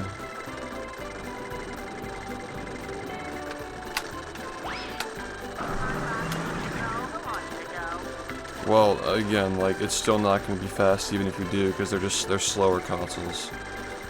Like, it's not like the loads are going to be the same even if you do that.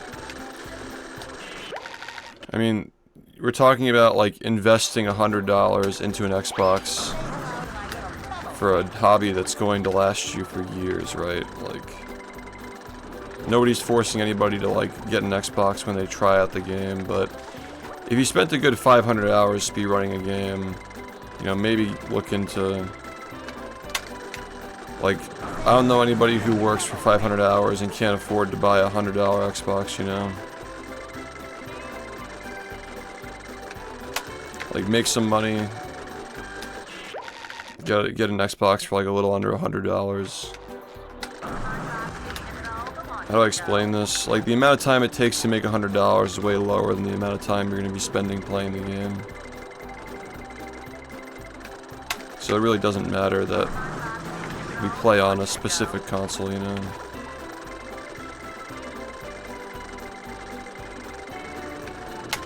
It's better than having to have a gamer PC to be able to play these games, you know?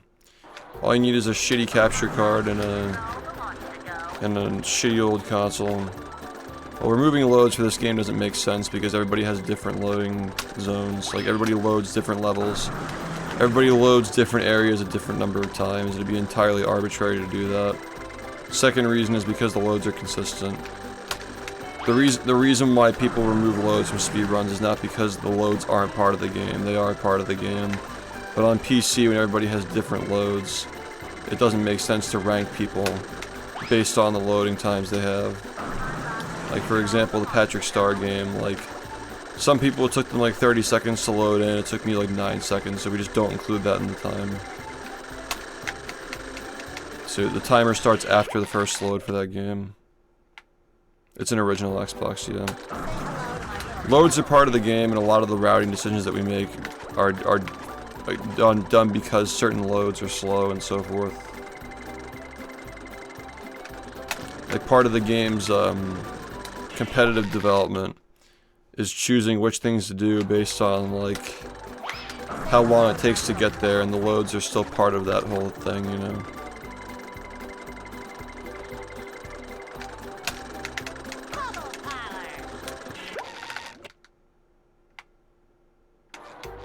I use the original Xbox controller, yeah.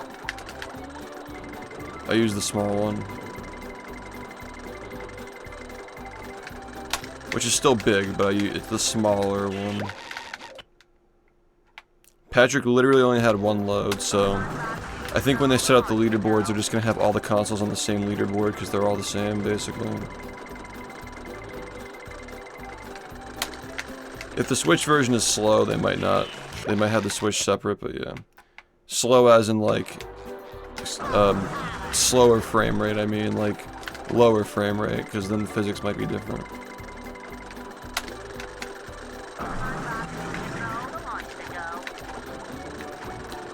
I couldn't agree more. That's one of my issues with Rehydrated as a speedrun, is that, like, you'll have some strats that, like, it takes longer to do, but it's faster because you remove loads, yep. That's why I don't like PC speedruns much. Patrick Star game is actually acceptable though because it's RTA. Like, there are no loads, you know.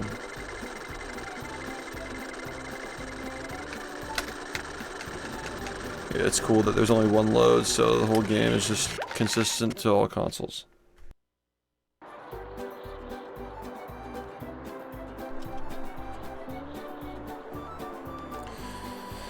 Yeah. I mean, like, here's the thing, like, I assume people probably aren't going to be running it on Switch. If Switch is at a disadvantage and it runs at a lower frame rate, like,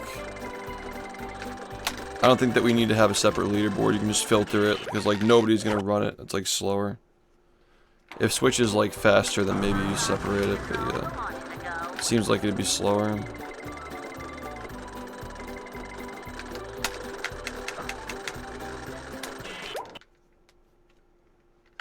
If this game got a shitty PC port, that would just suck ass.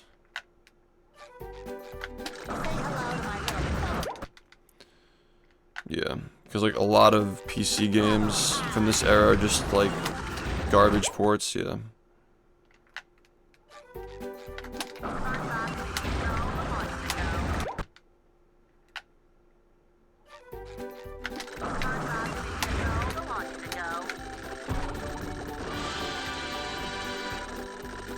It actually is like...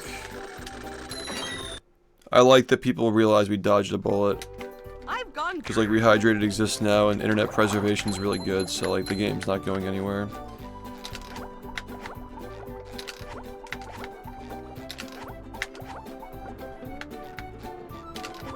And in the context of speedrunning, it's like... console speedrunning makes more sense as well, so... And the original Xbox is also like... there will be a day when the PlayStation 2 and the GameCube are both obscure. Like, just as obscure as this. So, they'll all be the same, and the difference is this one's just better.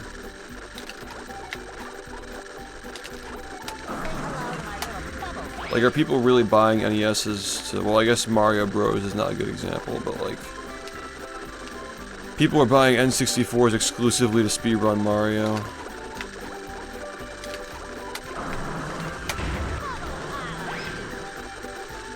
Right, but speedrunning is like a niche thing, is my point.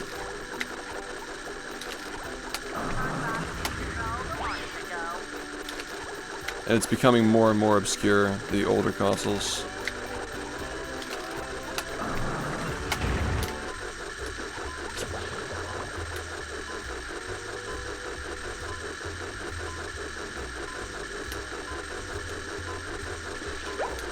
PS2 is the GOAT. Greatest console of all time.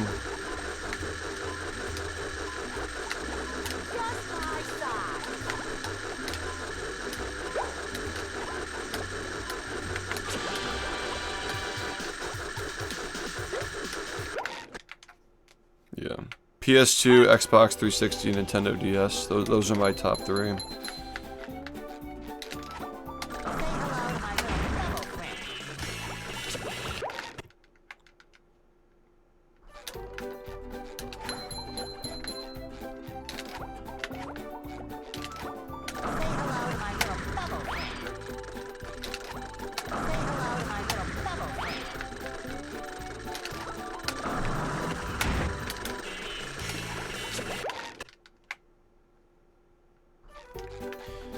I guess N64 is like fair. Why not the PS1 though?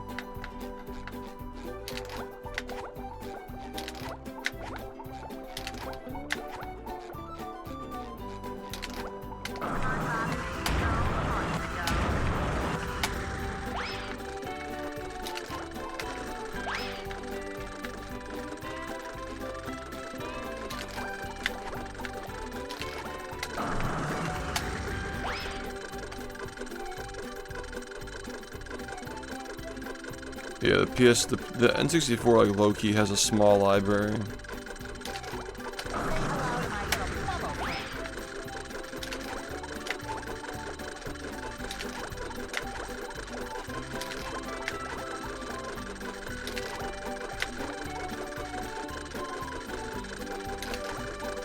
Maybe just for OOT and 64 alone, because like most games are just like inspired by that one. I think that maybe 64 is a fair take for that.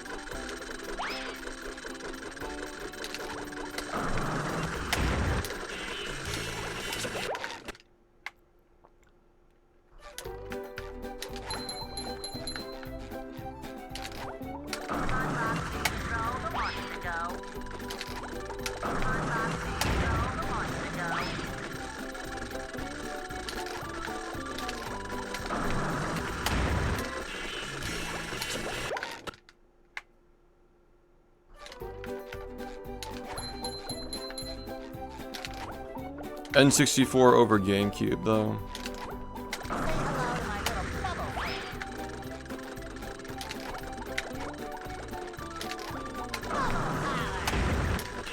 I mean, there's like a narrative that the GameCube undersold, but like Nintendo's home consoles were always like not high sellers.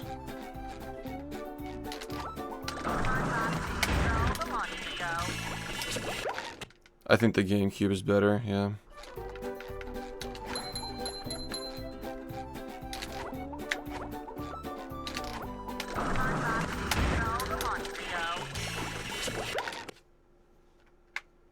Yeah, I actually don't like the GameCube controller, I'm not gonna lie.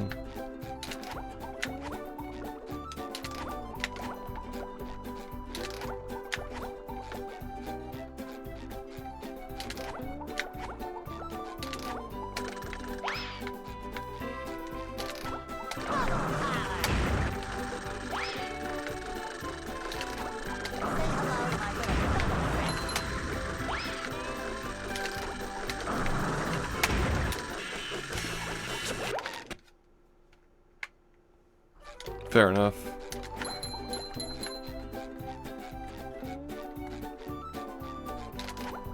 I would agree with you if the triggers and handles are better.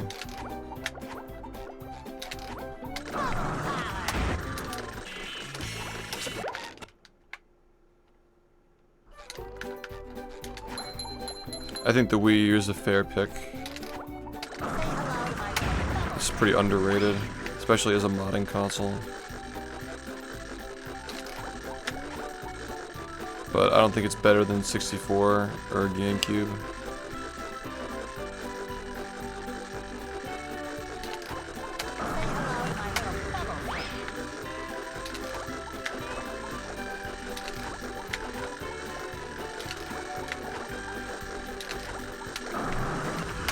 Do you think there's another Smash game in development right now? Like based on Ultimate? Like somewhat based on Ultimate at least. There are like rumors going around about that.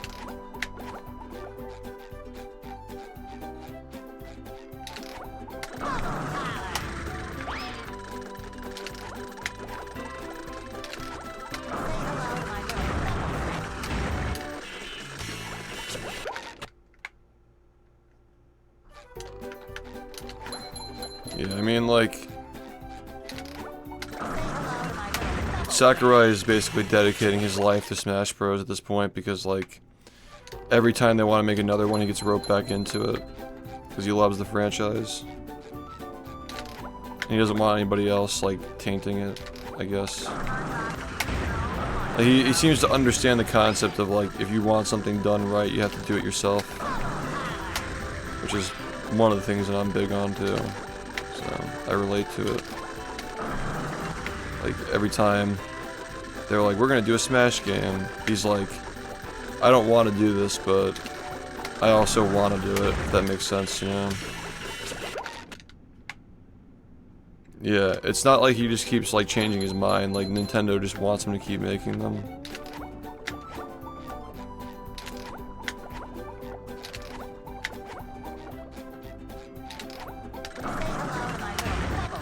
I respect it, man. Like, I know that people hate on Sakurai because of, like, the Nintendo, like, the competitive scene of Smash getting, like, fucked over with, like, mechanics being removed and, like, Nintendo not liking Melee and all that, but he's a good game developer. I think it's hard to deny that. He cares about the games that he makes.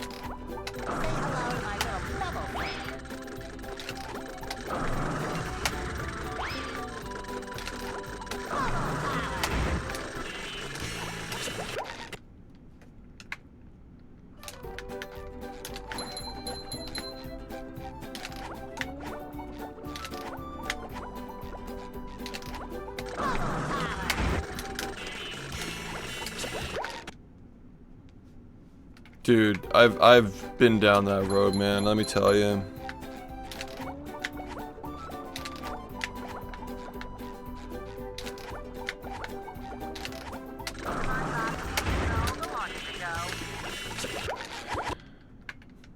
I've hosted speedrun tournaments online too, and they're hard to get people to show up for matches as well.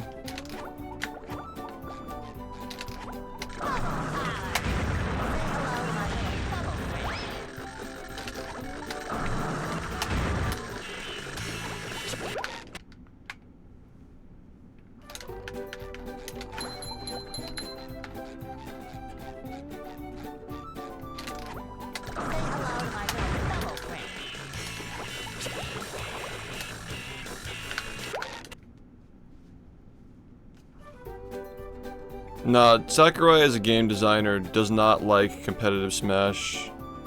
That's for sure. Like, it's a compromise for him to even allow Ultimate to be somewhat competitive in its mechanics. Maybe he's changed his mind a little bit, but at his core he believes that Smash should be a party game. And only a party game. And I understand, like, if you're not a competitive Smash player, if you don't know, like, the strategy, and you're just, like, playing at a party with, like, people who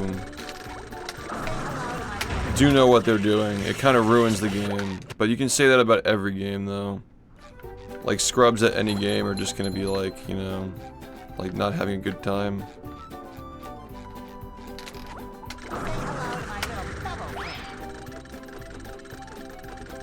But yeah, they do put a lot of effort into the items and stages that don't get used in competitive.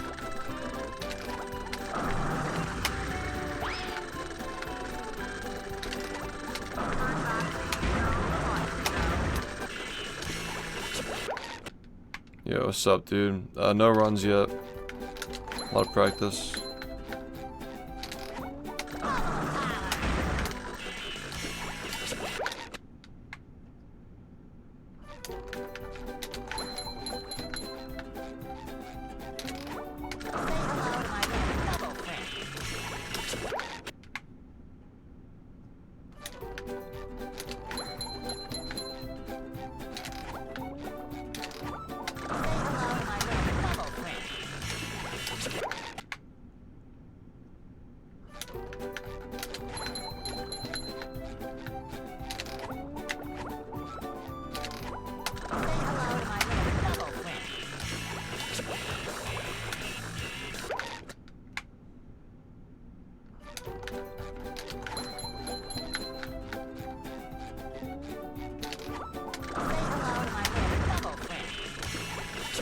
Yeah, brawl stages are fun casually, that's for sure.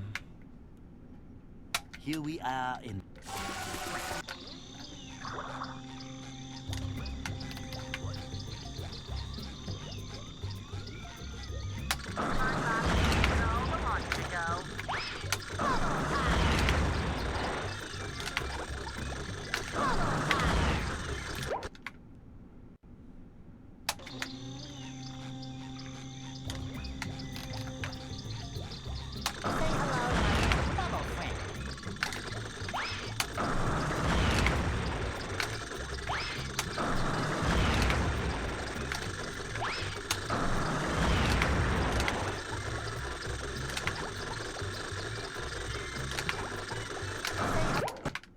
Tomato, thanks for the raid. What's up?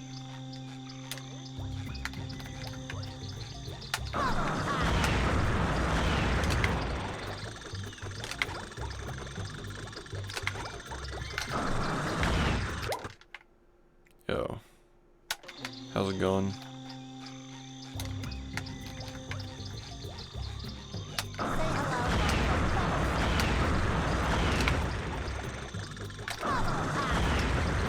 Thanks, dude.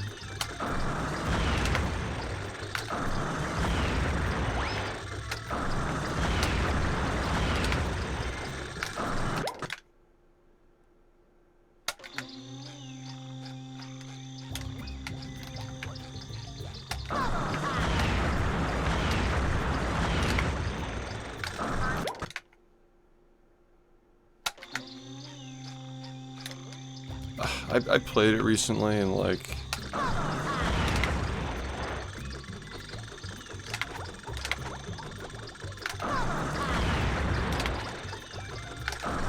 I think it's aged poorly, but for the time, maybe.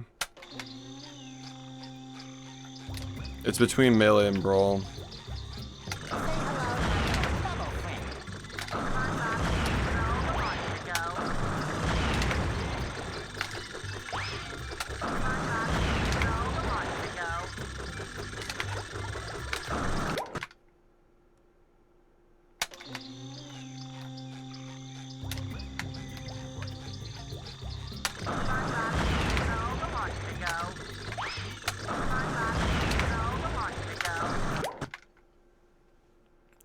I think that melee had better events. Break the targets was far superior on melee.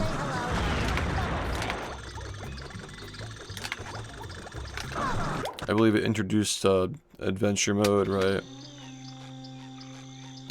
Trophies.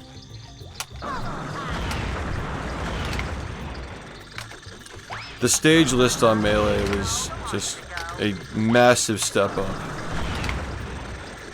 Absolutely massive step up. I don't think the stage list on Brawl was really much better than Melee's. Like, Poke Floats is iconic, Rainbow Cruise is iconic.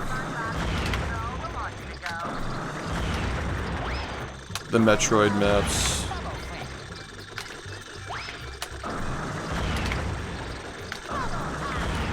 And when I think about, like, Brawl stages, like WarioWare is actually really good. Delfino is actually kind of nice as well.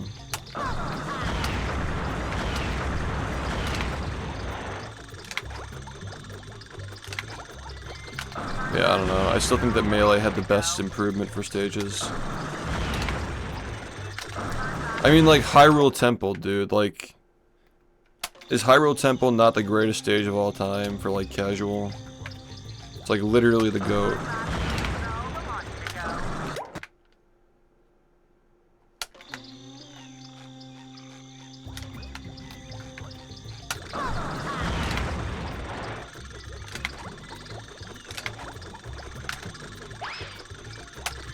Yeah.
I assume it's probably a lot of, like, getting hit around by shit to, like, damage boosts.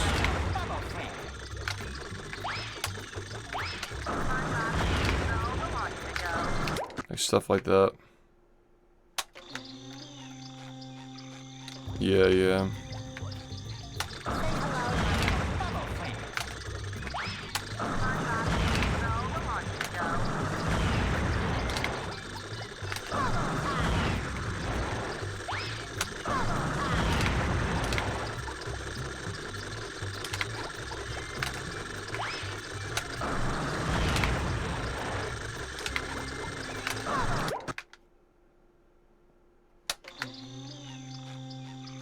Melee test is fucking insane, dude. Captain Falcon moonwalking across Final Destination.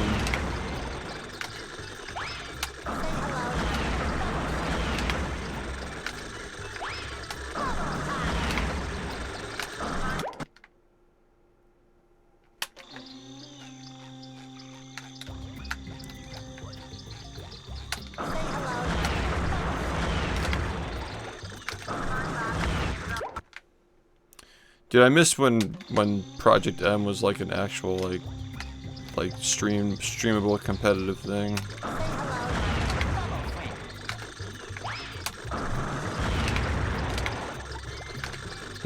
Like both Melee and Brawl players would like play the game.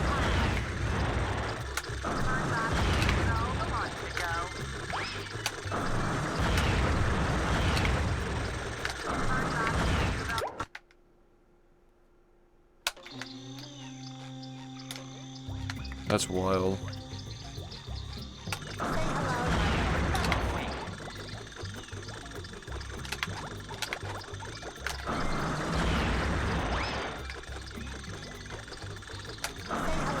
Yeah, I'm not gonna lie, I don't even know which stage you're talking about.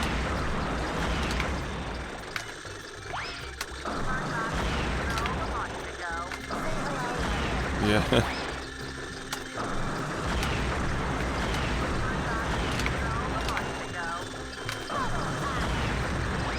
The Tiki stage.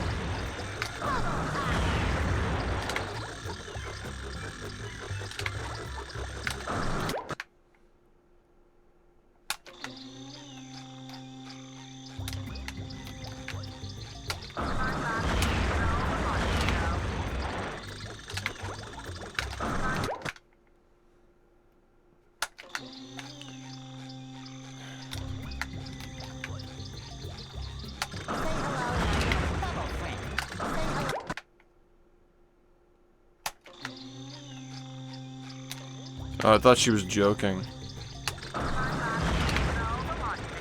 Is there actually a Tiki stage?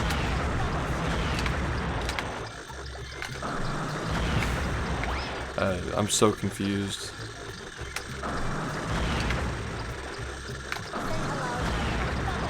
Oh.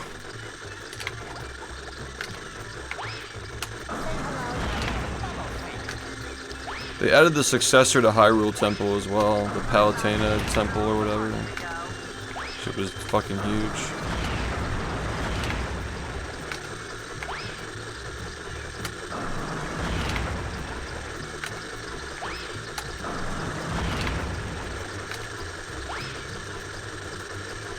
Yeah, exactly.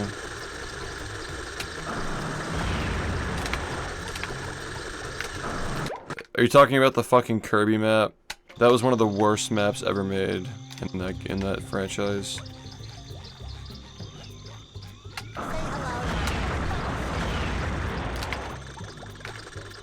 Yeah, that shit was awful.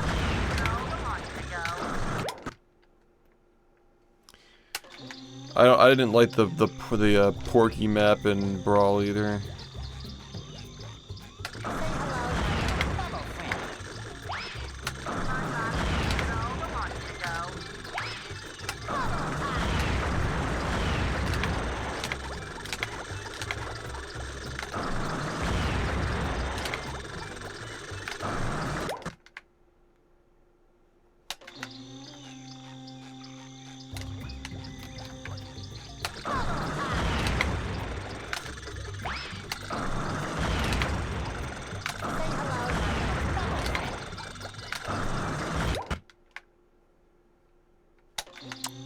I think I remember that. The 3DS version was one of the best Smash games. Like, high key. High key, the game is actually good, casually.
Yeah, exactly.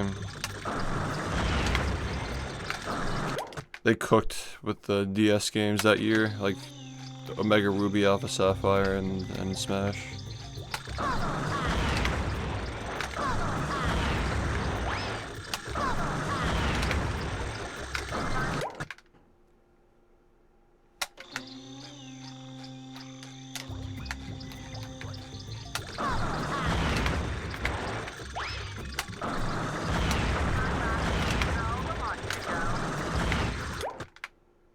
Oh god. I think I remember that.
A lot of people in my chat do play Smash though, like, I would not be able to do that. I'd probably lose game one.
Wait, is that actually a thing?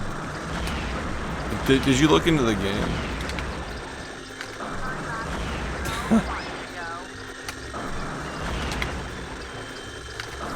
I mean, it's a fucking shooter.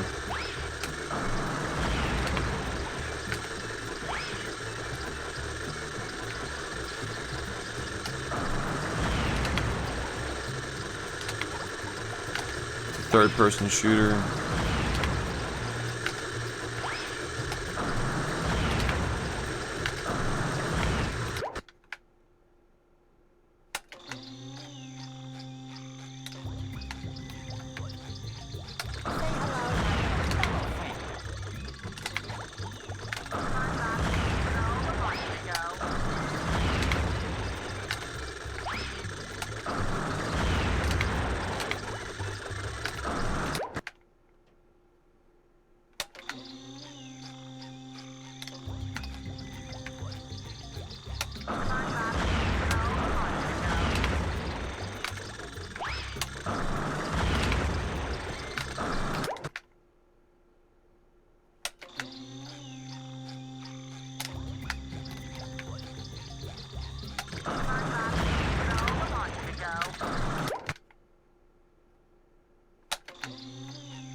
Yo, what's up?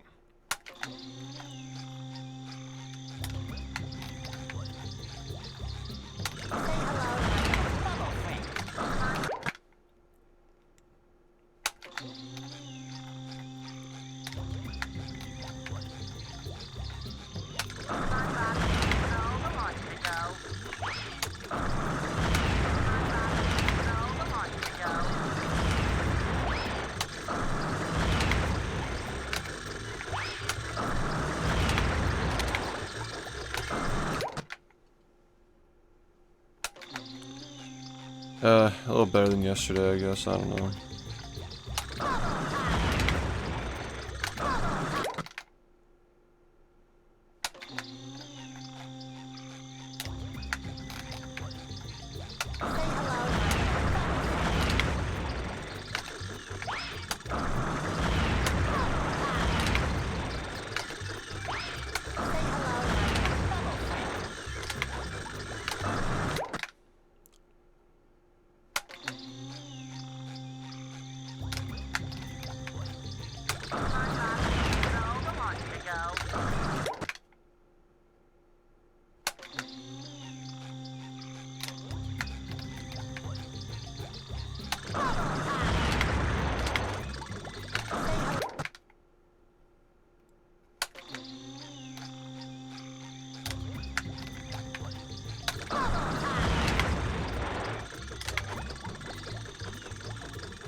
Yeah, thanks. I don't know if we'll be doing full runs.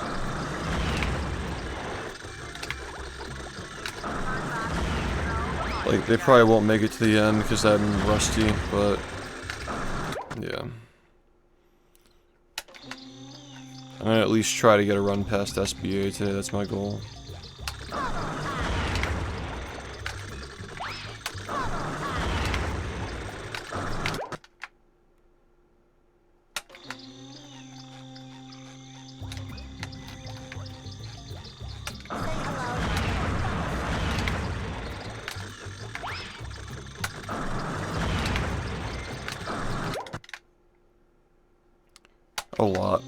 A lot of rust.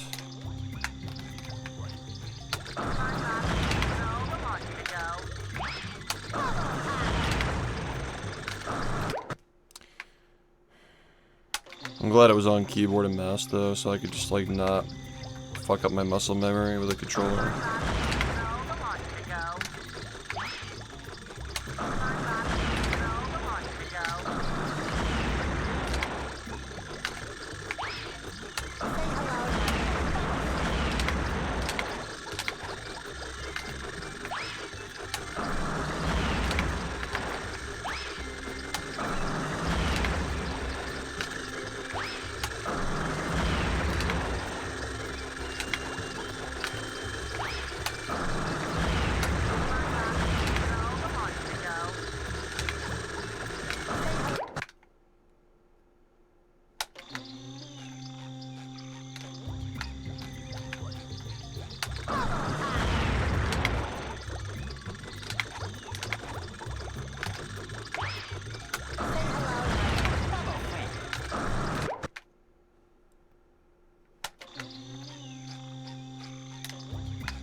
I mean, it was really just us playing it.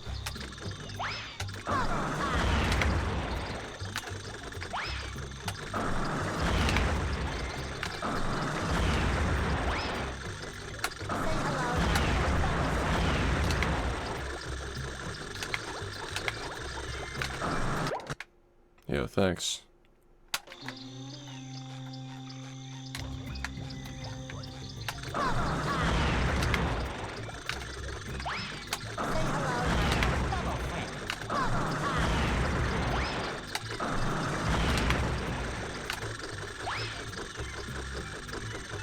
Yeah, I mean, it was better than Cosmic Shake at least for speedrunning. I'd say it's third best. Rehydrated is a better speedrun than that.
Here we are in.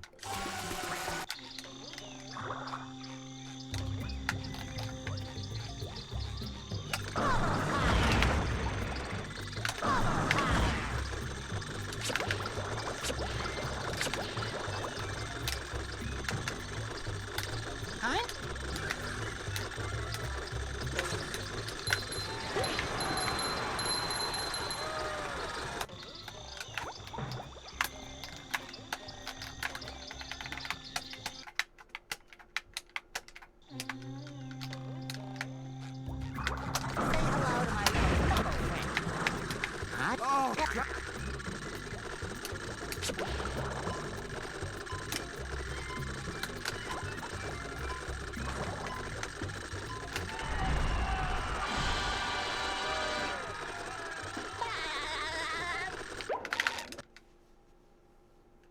Hey, kid.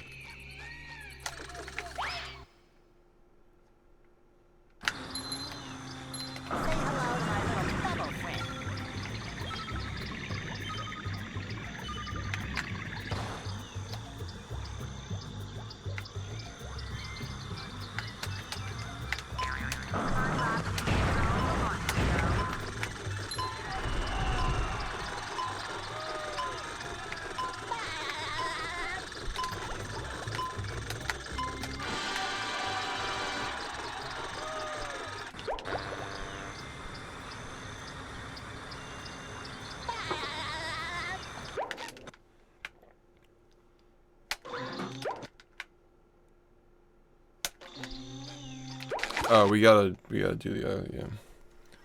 Are you ready, kids? Aye, aye, Captain! I can't hear you. Aye, aye, Captain!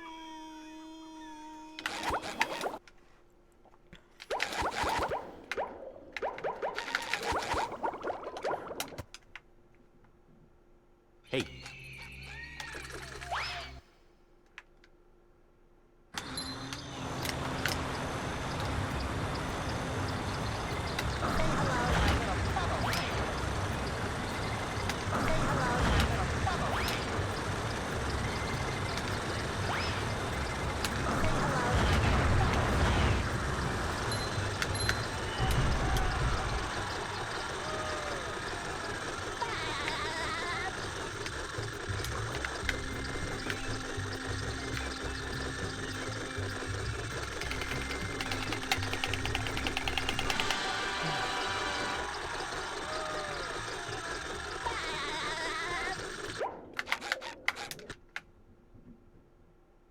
Here we are in.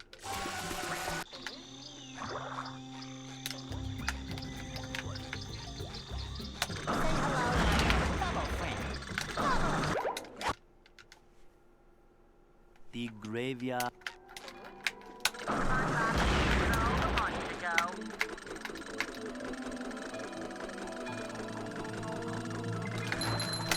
Oh, that was really fucking bad.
Hey, dude. Are you ready, kids? Yeah, it's going okay. I can't I hear keep forgetting that I have to do this, like,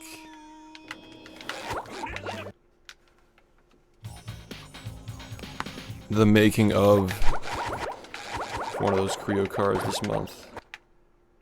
Just remember that. The graveyard. I'll probably get that done like today or tomorrow.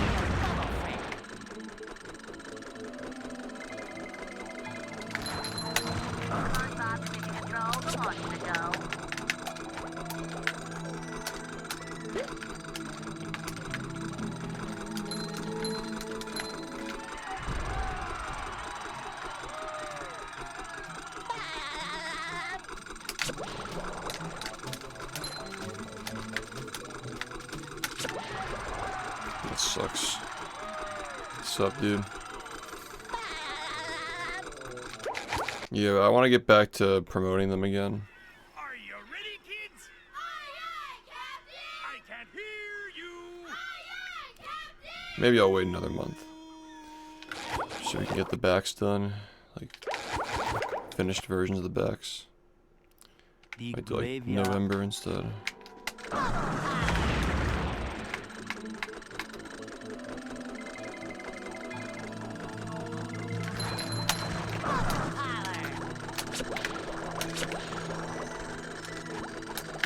There's no way I fucking almost made that. That's so crazy.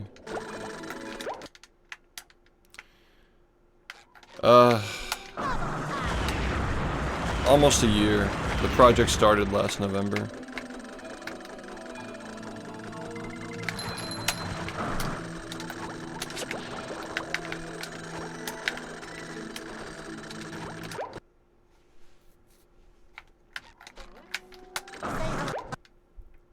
The planning stage. We didn't start doing the actual illustrations until like January or February this year.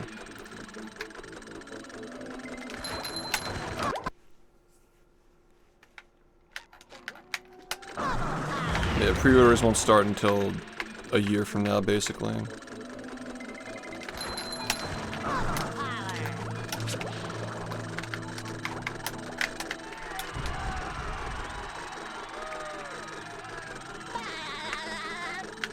Yeah. Well, there are going to be a lot of cards from this year and next year as well. Like, all the runs that happened this year, like the big ones, like the Speedrun Summit and the Patrick Star game.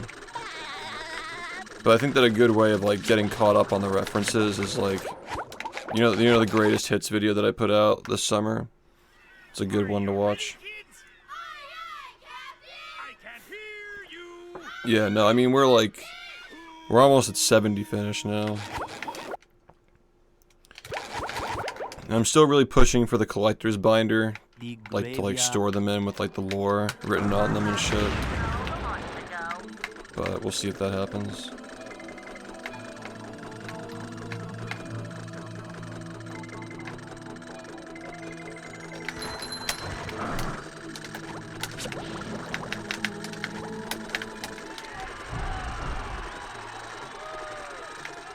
Yeah, a lot of the references will be from there.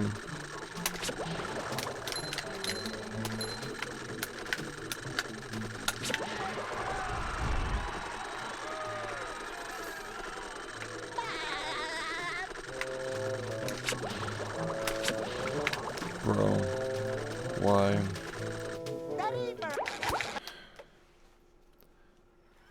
Are you ready? Yeah, I was thinking it could be like a Guinness Book of World Records thing where like it's got like the hard cover, you open it, and it's got like all the different slots for the different cards. Be sick. The graveyard.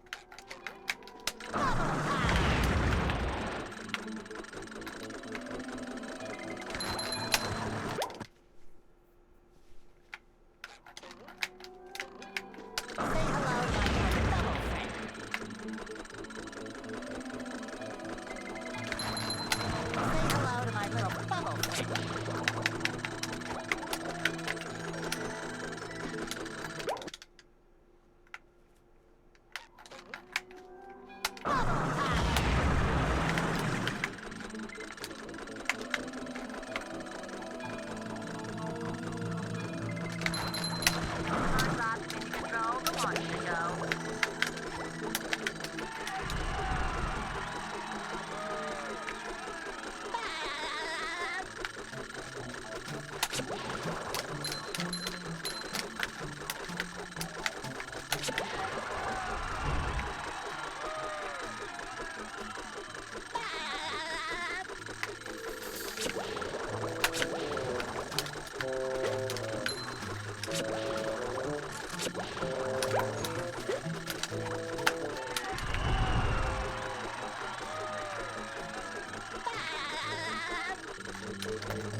want you to go.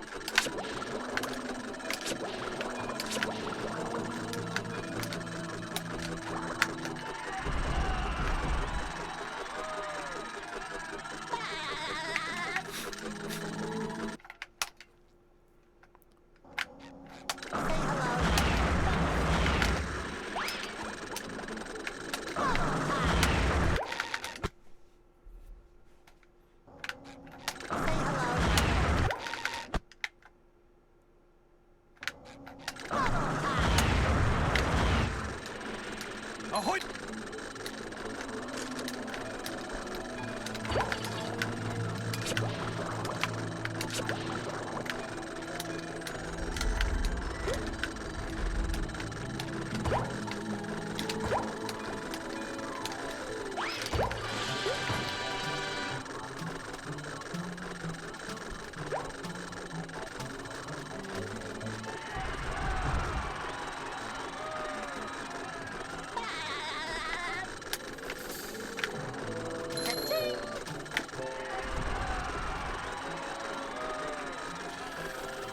Good question. I mean, a lot of them are really nice. I really love the Sunny card for his memorial because he passed away this year. So far, it's a really nice one. But there are a lot that like a lot of the world records that I've gotten over the years have like really cool ones. Like the one from this year with the one frame minute break for the 41. We just got that one done, like last month, I think. Yeah, there are a lot of really cool ones. The graveyard. Yeah.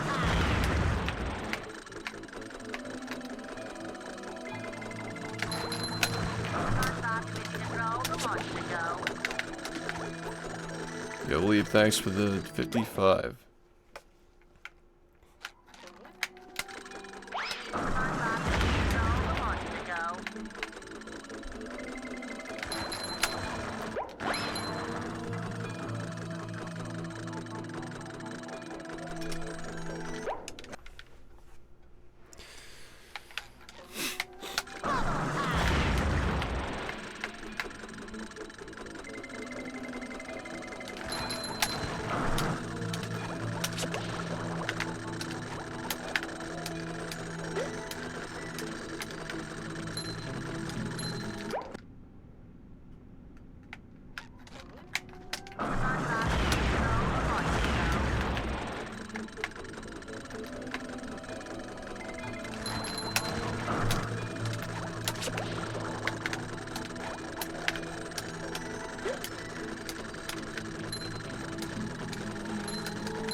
Yeah, there are a lot of cards where Sunny makes an appearance too, but that one's really nice because it's like a little memorial for him.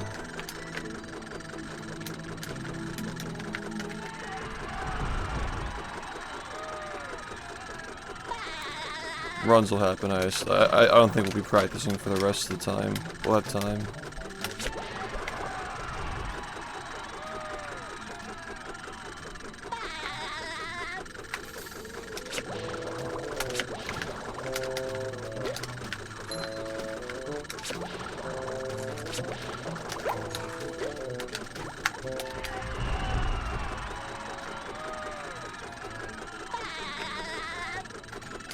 There are some really funny concepts though, like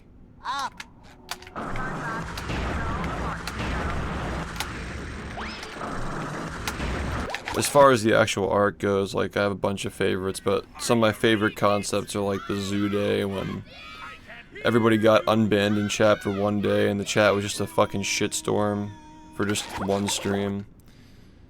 The Holy Bible clip where I fucking wrote bfbb forever bros in the Holy Bible in like one of those hotel Bibles. Like they're all pretty funny.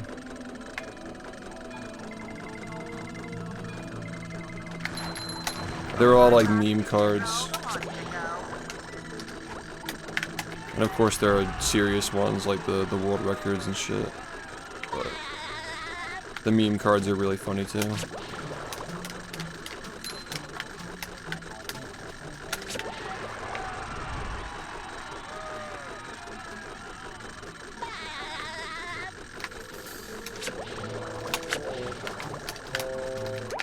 Rip. Are you ready, kids? It was a 23. It was like a 23, 20 something. 23, 26 maybe.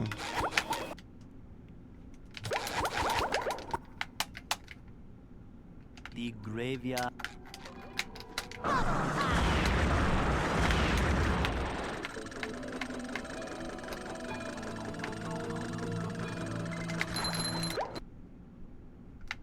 I have not. I'll let you guys know though. I mean, it's Sunday, so there's no post on Sunday. Maybe like early in the week.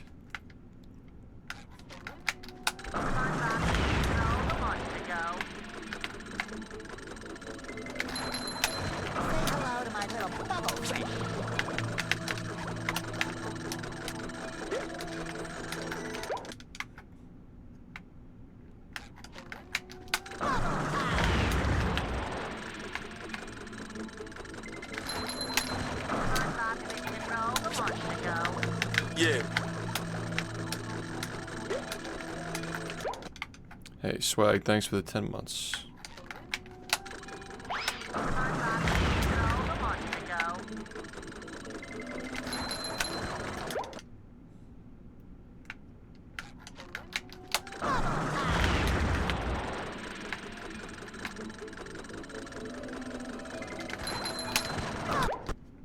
Yo, dude, what's up?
Are you ready, kids?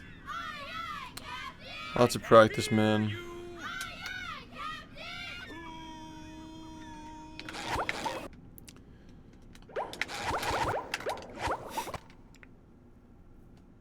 The graveyard.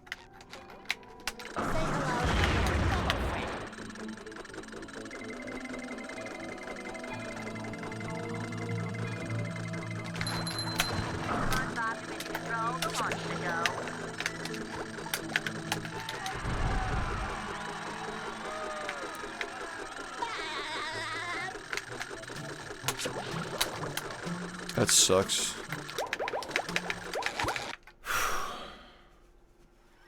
Are you ready, kids? I'm feeling that right now, actually, because I took a week off of playing games with a controller, so it's like doesn't feel very good, but we're getting back into it. The graveyard.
The graveyard.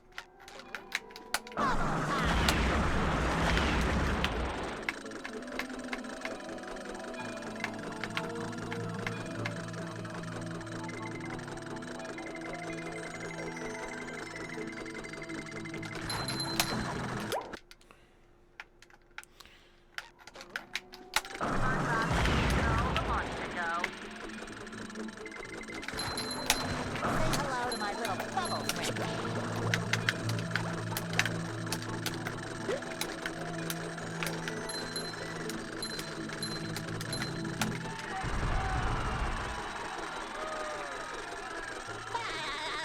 Dang, bro.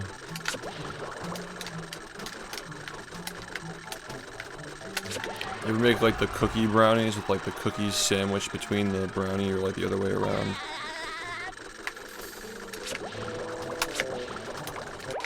Shit's fucking insane. Are you ready, kids? Aye, aye, Captain! I can't hear you. Aye, aye, Captain!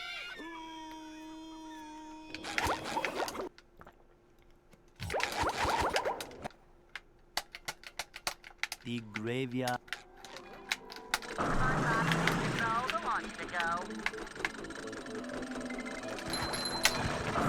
to my little bubble friend.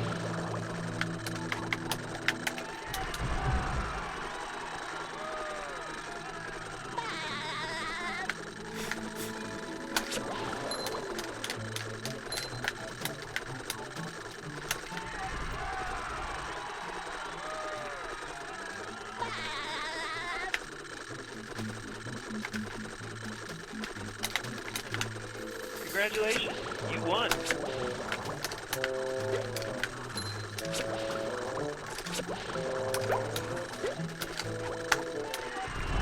Hunter, thanks for the gift. Yeah, they're like baked very differently, but it is pretty crazy. Are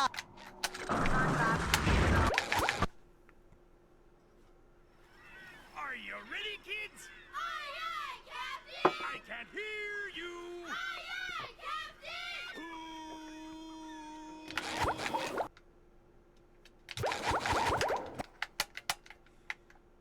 The graveyard.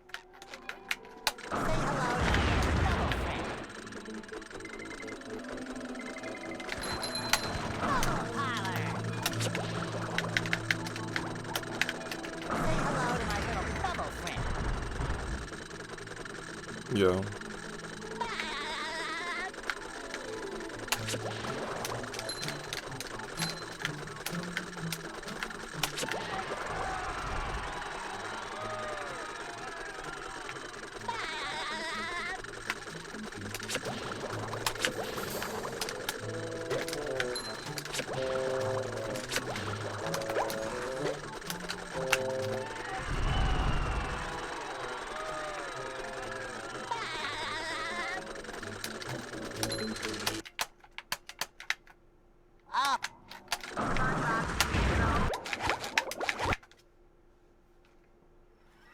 Are you ready, kids?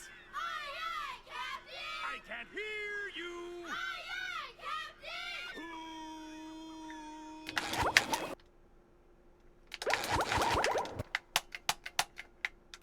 The graveyard.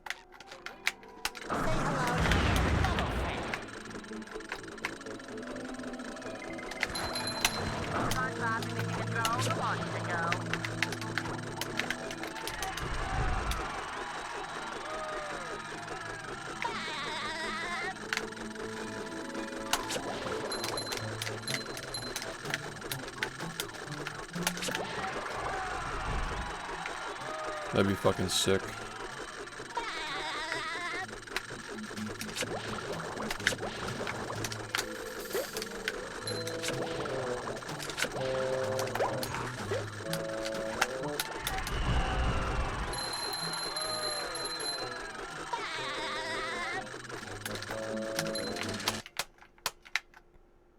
Ahoy!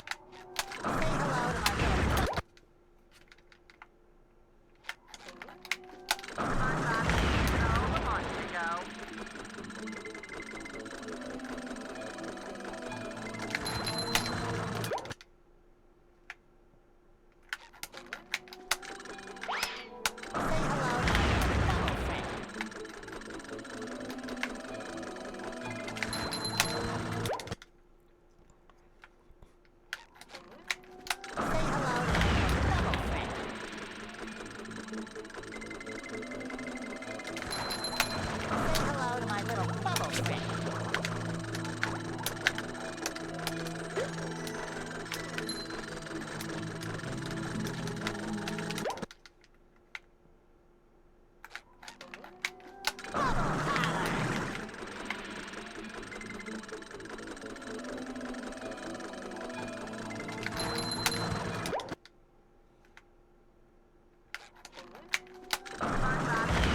That'd be sick if that actually happens that way. The good ending is we get 40 and then we get to do a subathon at the end of the year. But who knows, man.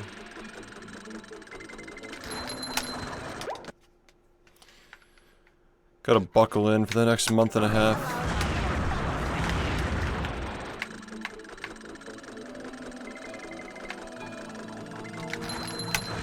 Hello to my little bubble friend.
Yeah.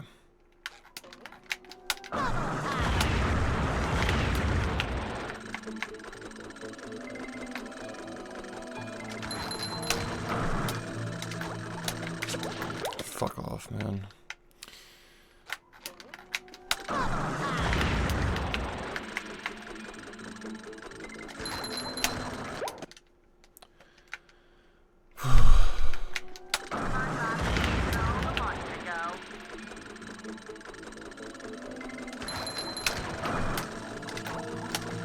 Alright, can you stop doing that before you touch the ground? Like...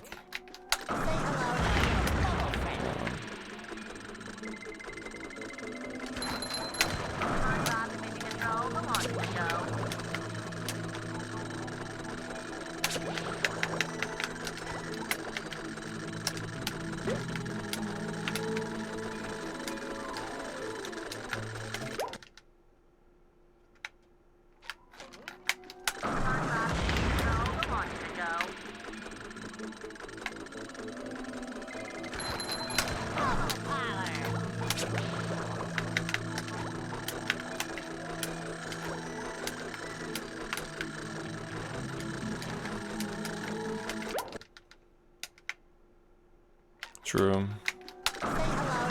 You're basically just describing the trading card series.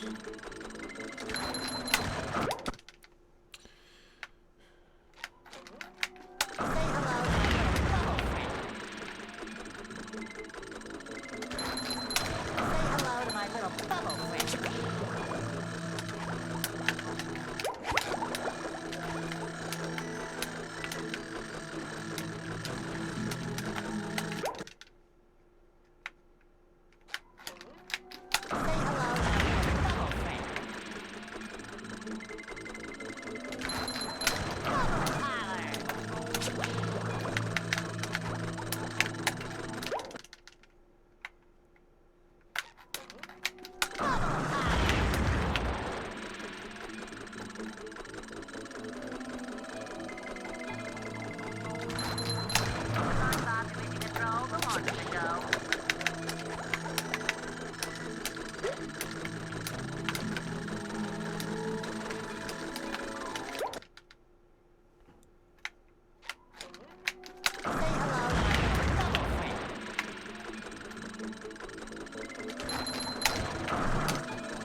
months ago.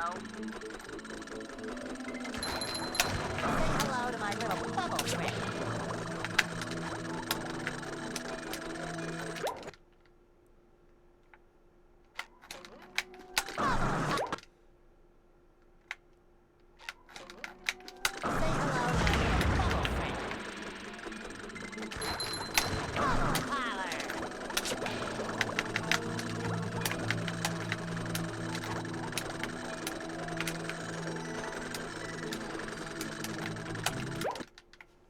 Yeah, what's up?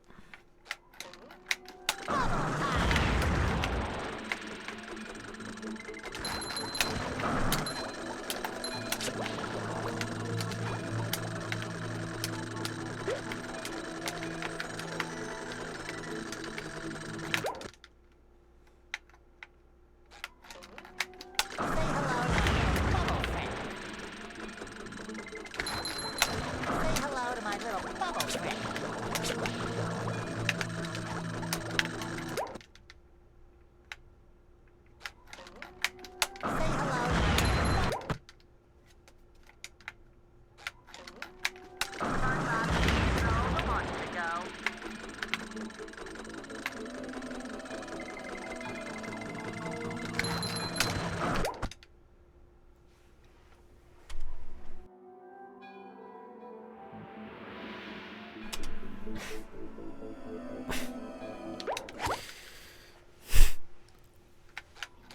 I always get like allergies around this time of year because of like the mold from things getting cold, damp. Hello to my little bubble friend.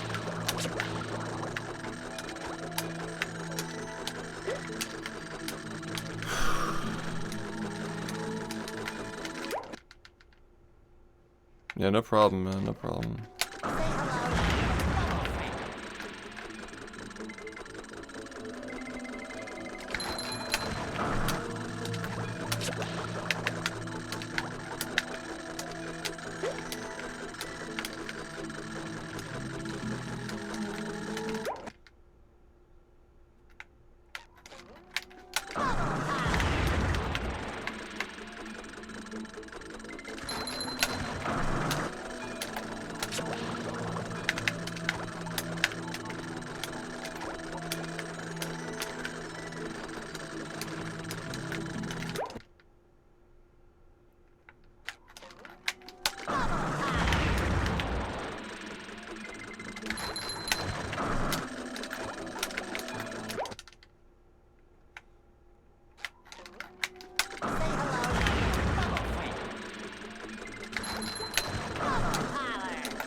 Hello to my little bubble friend.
I can't believe that almost worked. Oh.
Control the launch to go.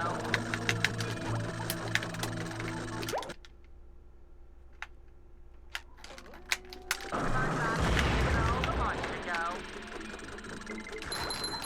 Say hello to my little bubble friend.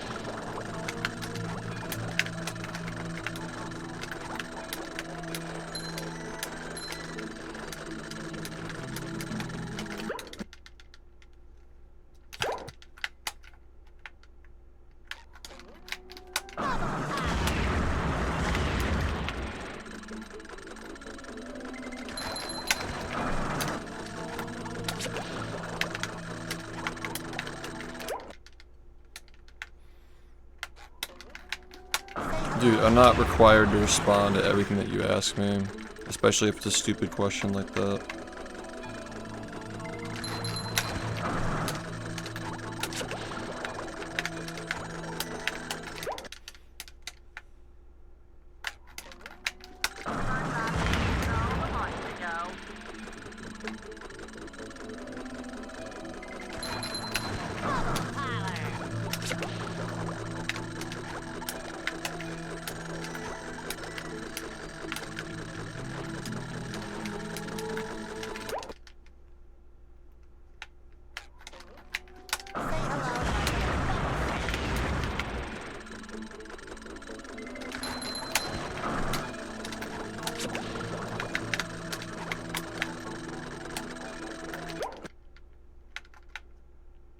No, you're just being stupid, dude. Look at the question you asked me, and then waited like 5 minutes to just comment on the fact that I didn't respond to it.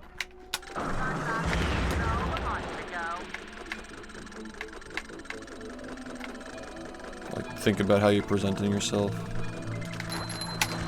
If you want me to take you seriously, don't be stupid like that.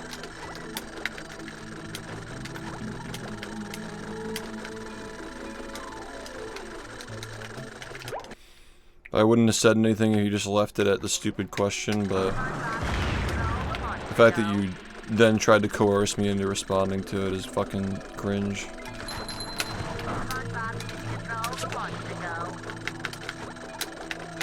Yeah, I find that pretty annoying and disrespectful.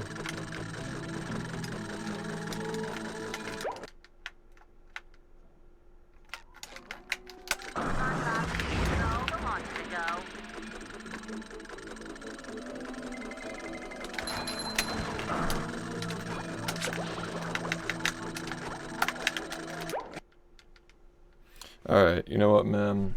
Have fun.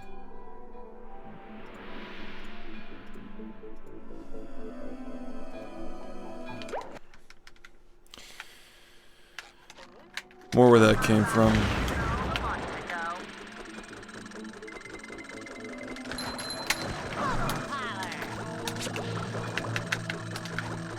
Some people just can't have a fucking conversation. Like, they really just cannot take any criticism.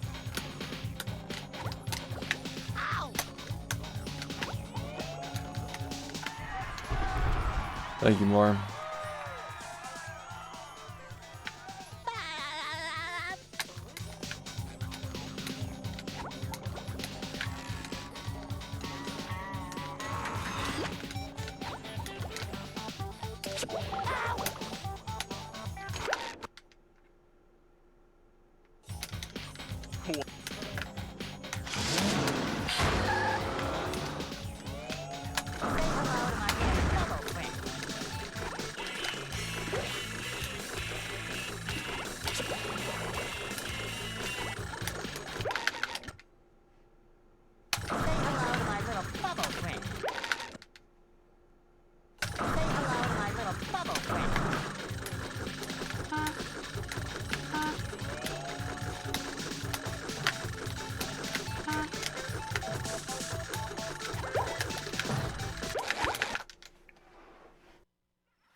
Are you ready, kids?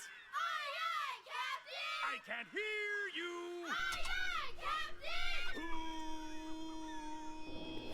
Who lives in a pineapple under the sea?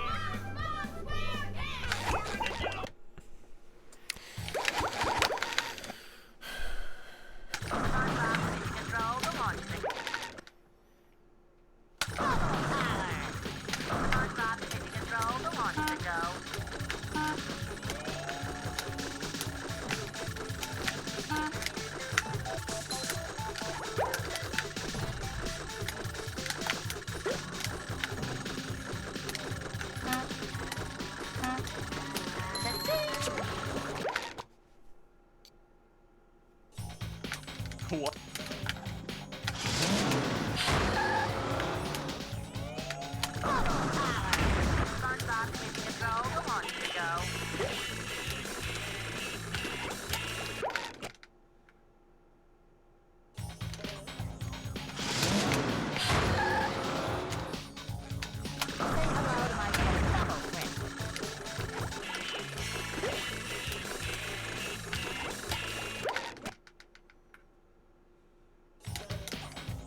What?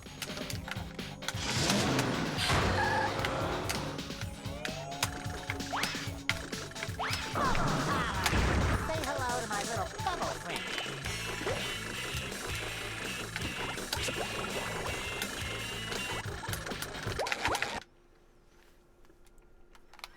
Are you ready, kids? Aye, aye, Captain! I can't hear you. Aye, aye, Captain!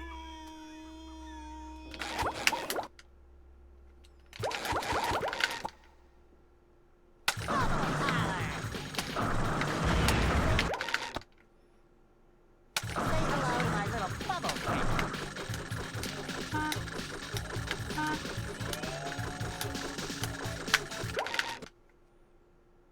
Say hello to Say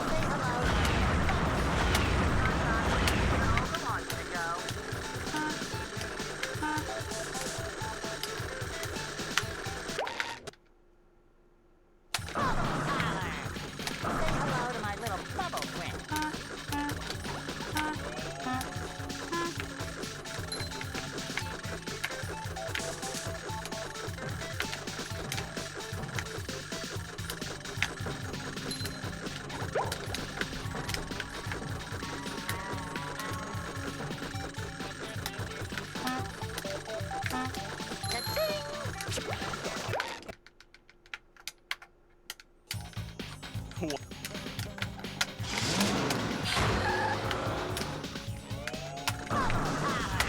Say hello to my little bubble friend.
Man.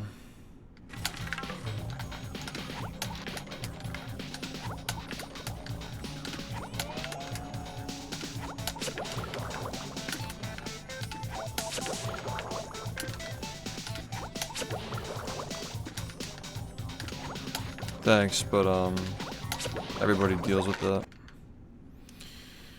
It's fine.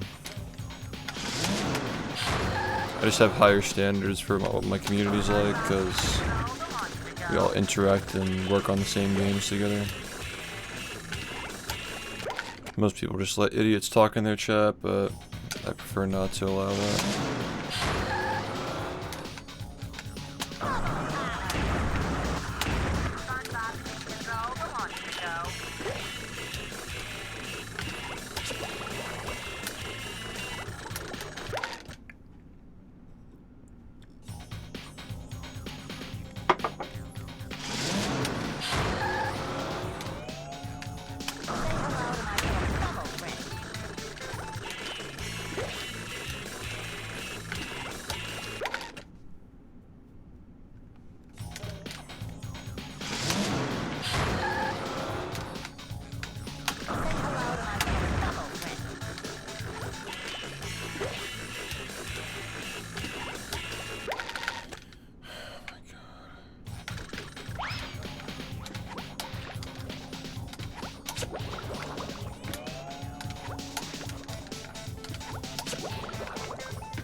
Are you ready, kids? Aye, aye, Captain! I can't hear you.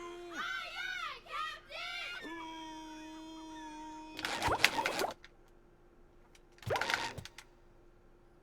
Say hello to my little bubble friend.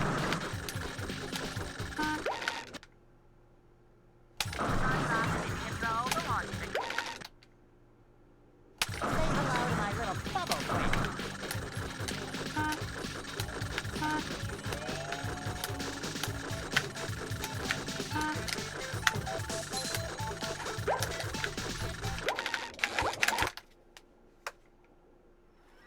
Are you ready, kids? Aye, aye, Captain! I can't hear you. Aye, aye, Captain!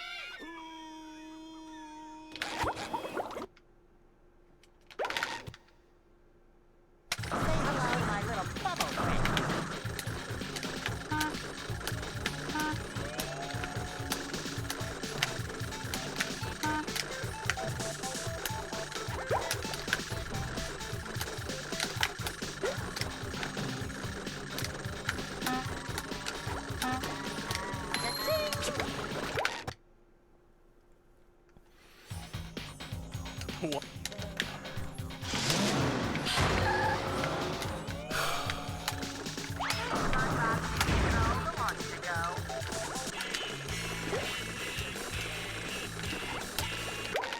I don't even know what to do, man.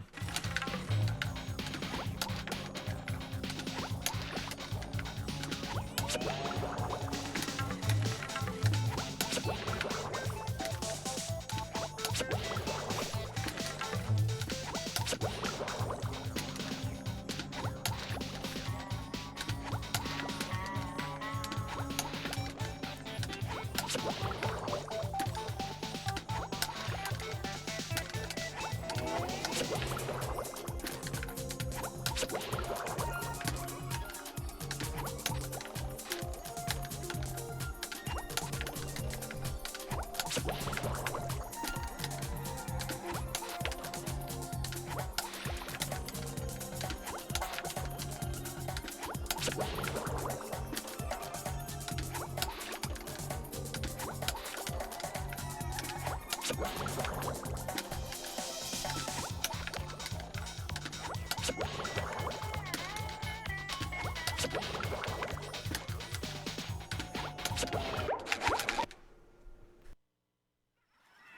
you ready, kids? Aye, aye, Captain! I can't hear you. Aye, aye, Captain! Who?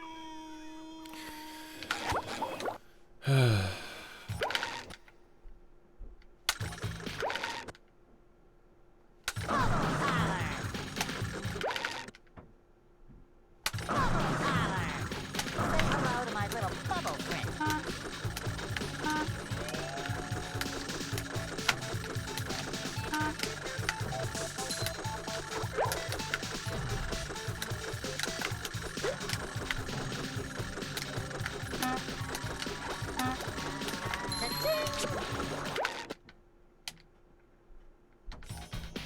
What?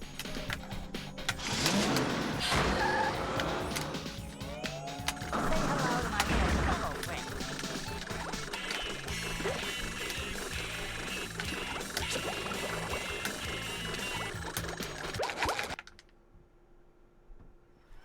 Are you ready, kids? Aye, aye, Captain! I can't hear you. Aye, aye, Captain! Who?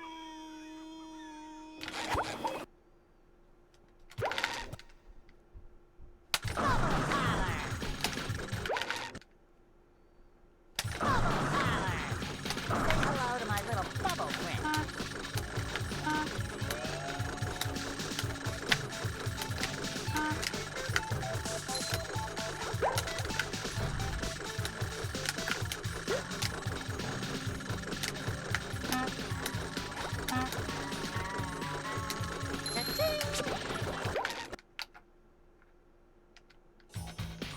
What?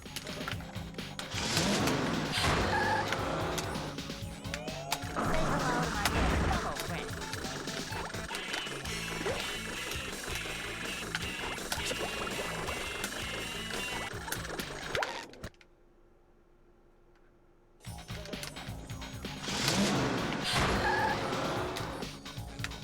Say hello to my little bubble friend.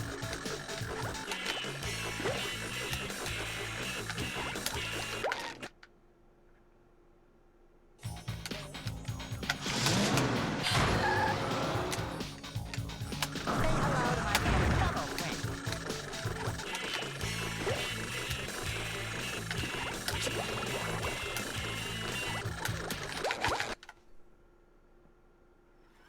Are you ready, kids? Aye, aye, Captain! I can't hear you. Aye, aye, Captain! Who?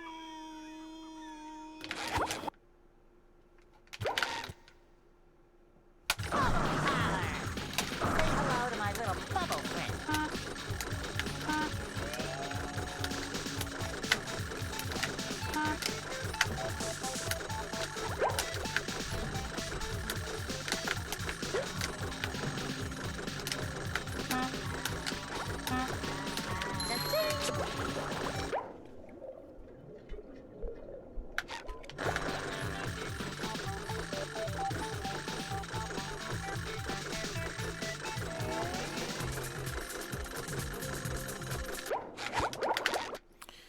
Yeah. Say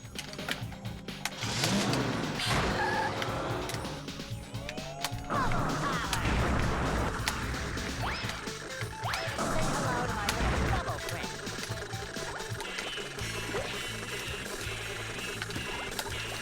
I fucking hate this stupid thing, man.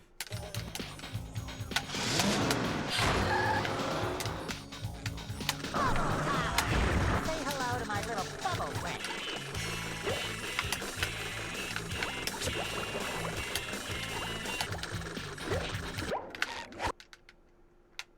Yo, thanks, dude. That's crazy.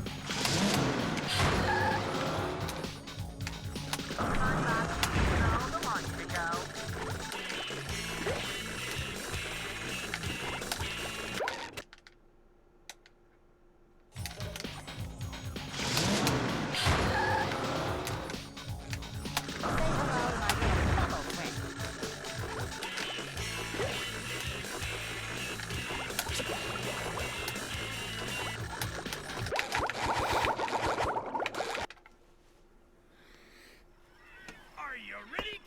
Holy shit, man. I can't hear I think you. that week of playing on KBM like fucked up my shoulders, man. Just like sitting properly. Control the launch to go.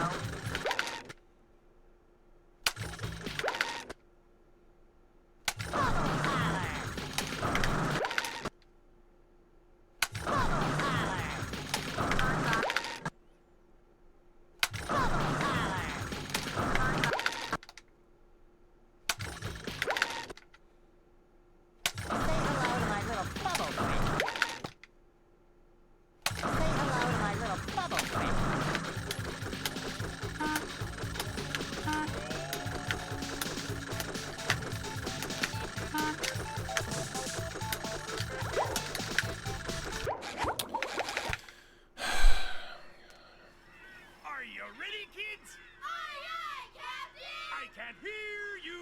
Aye, aye, Captain!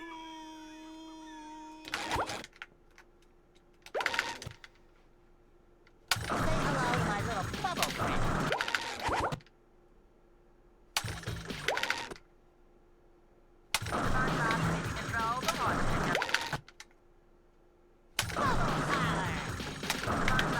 Control the launch to go.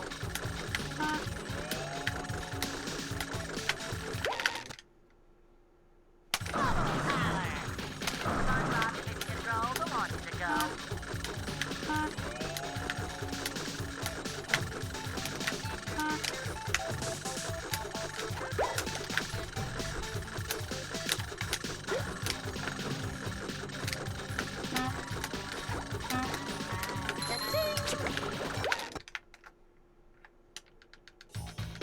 What?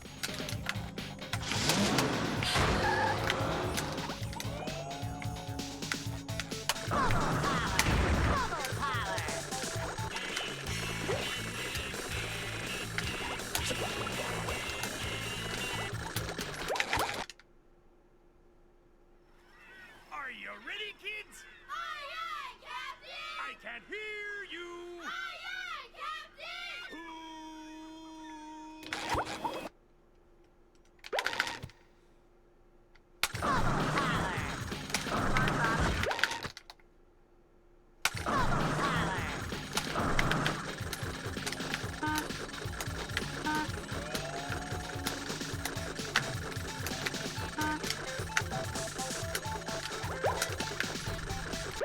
I could have gotten that. That could have worked. Are you ready, kids? Aye, aye, I can't hear you. aye, aye, Captain!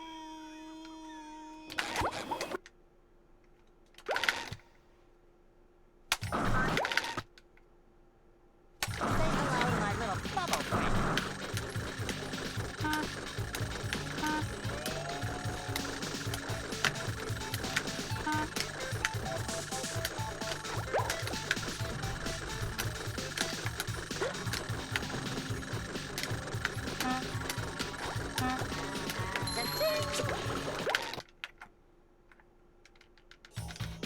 What?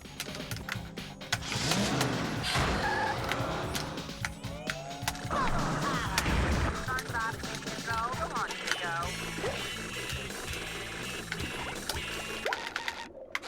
Just can't get this today, man.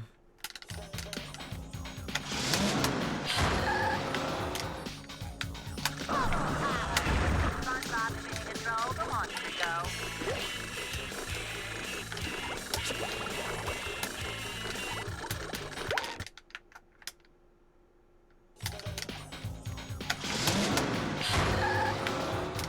Say hello to my little bubble friend.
like that, man. I can't hear you.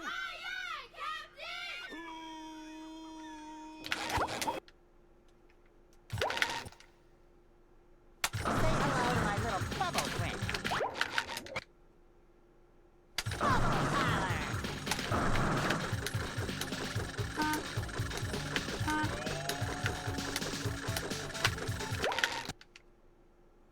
SpongeBob ready to throw the launch to go.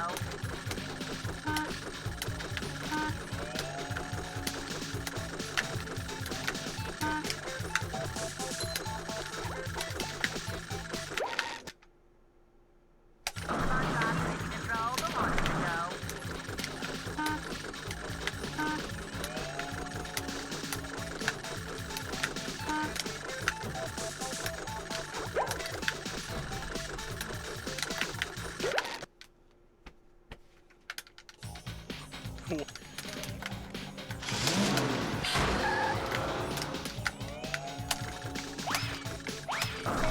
my little bubble friend.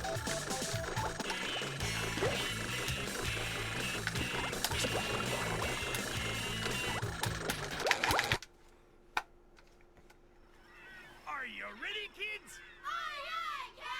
I can't hear you.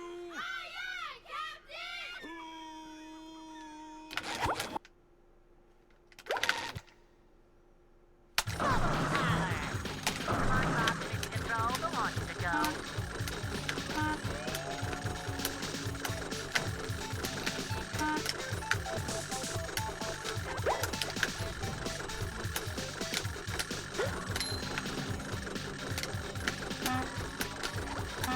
Say hello to my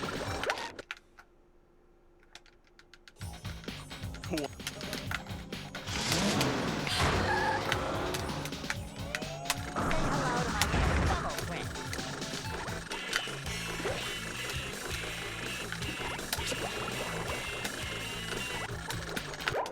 I guess we'll see what happens. Thanks, man. Here we are, folks, the main event. A gauntlet of ever-increasing ferocity. It looks like SpongeBob has an opportunity here.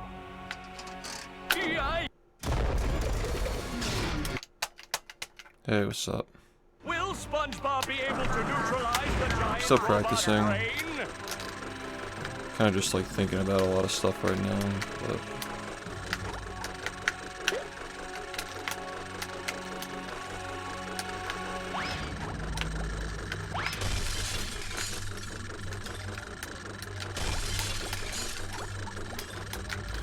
it's been a very eventful past week or so. Just put it that way. SpongeBob! Whoa-ho! What an opening for a guy literally filled with openings! Will SpongeBob be able to neutralize the giant robot's brain? Launch to go.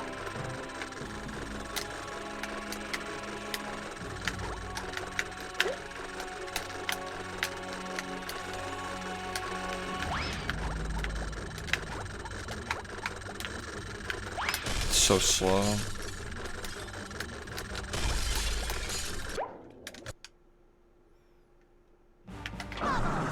That's the ticket! My little bubble friend. There's the robot's vulnerability! Let's see if SpongeBob goes for it! Yikes! Suck it to him, SpongeBob!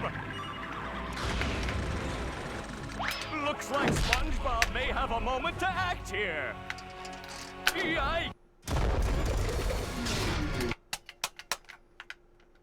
Will SpongeBob be able to neutralize the giant robot's brain?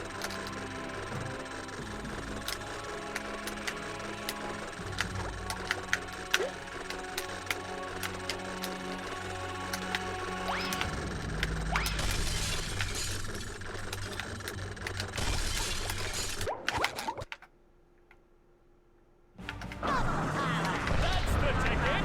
Throw the launch to go. Wow. Say hello to my little That's the ticket!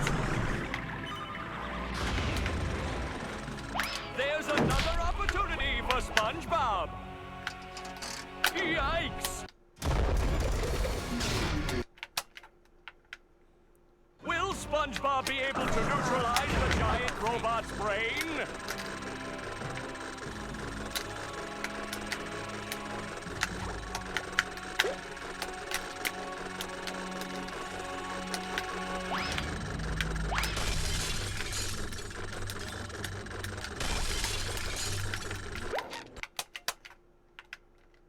Will SpongeBob be able to neutralize the giant robot's brain?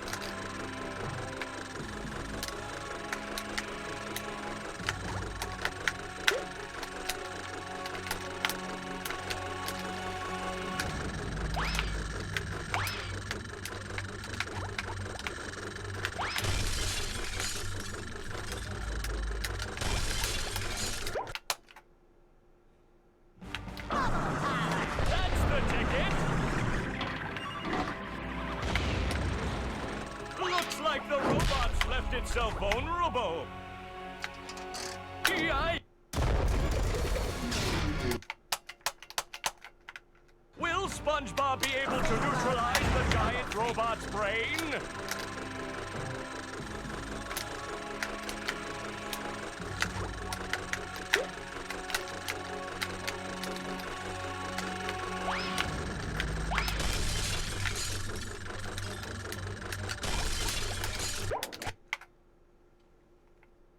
Suck it to him, SpongeBob! Whoa-ho! What an opening for a guy literally filled with openings!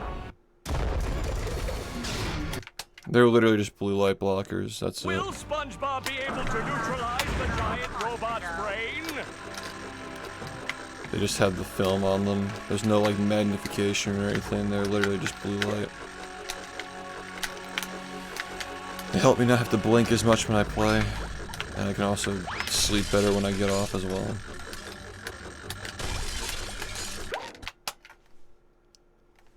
Will SpongeBob be able to neutralize the giant robot's brain?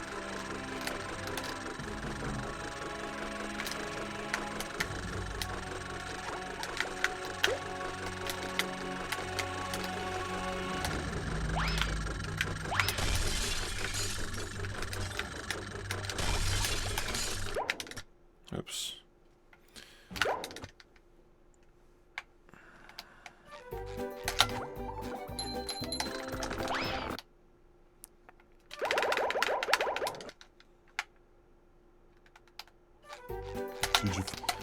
Yeah, I like these because I mean I'm not a glasses wearer, so I'm not used to like the frames or whatever you call. I forget what the word is for like the arms that like go around your ears, but they're usually pretty heavy, or I guess like the frames are heavy too. I like these because they're very lightweight. As somebody who doesn't wear glasses usually, so I like these a lot.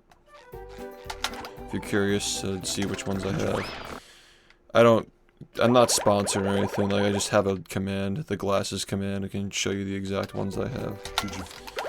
Yeah, I don't like get a commission or anything. People just get curious what they are, so just happy to direct you to them.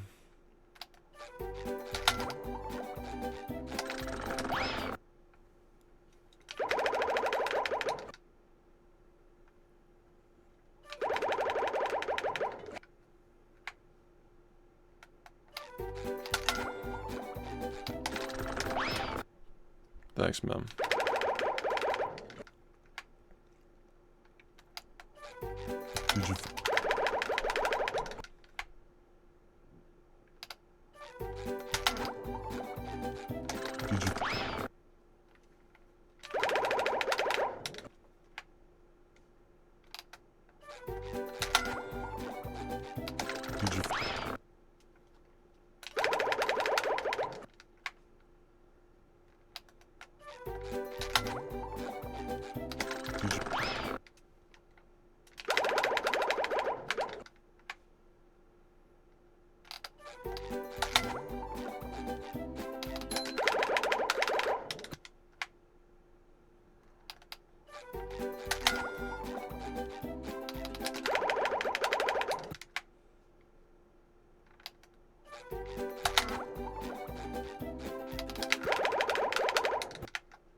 Yeah, we're trying to delay it. If you hit him on, if you talk to him on the same frame the bubble one hits him, you can delay his text. We're trying to overlap it with this. I'm a little out of practice though.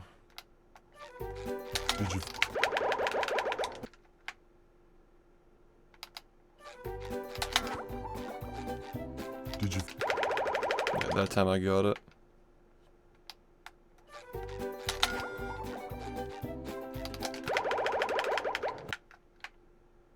I gotta get a new pair of glasses soon, actually. You're supposed to replace them like once a year, and I think a year is coming up for me, so I should do that soon, actually.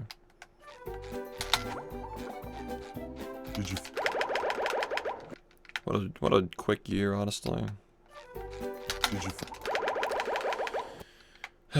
Quick year.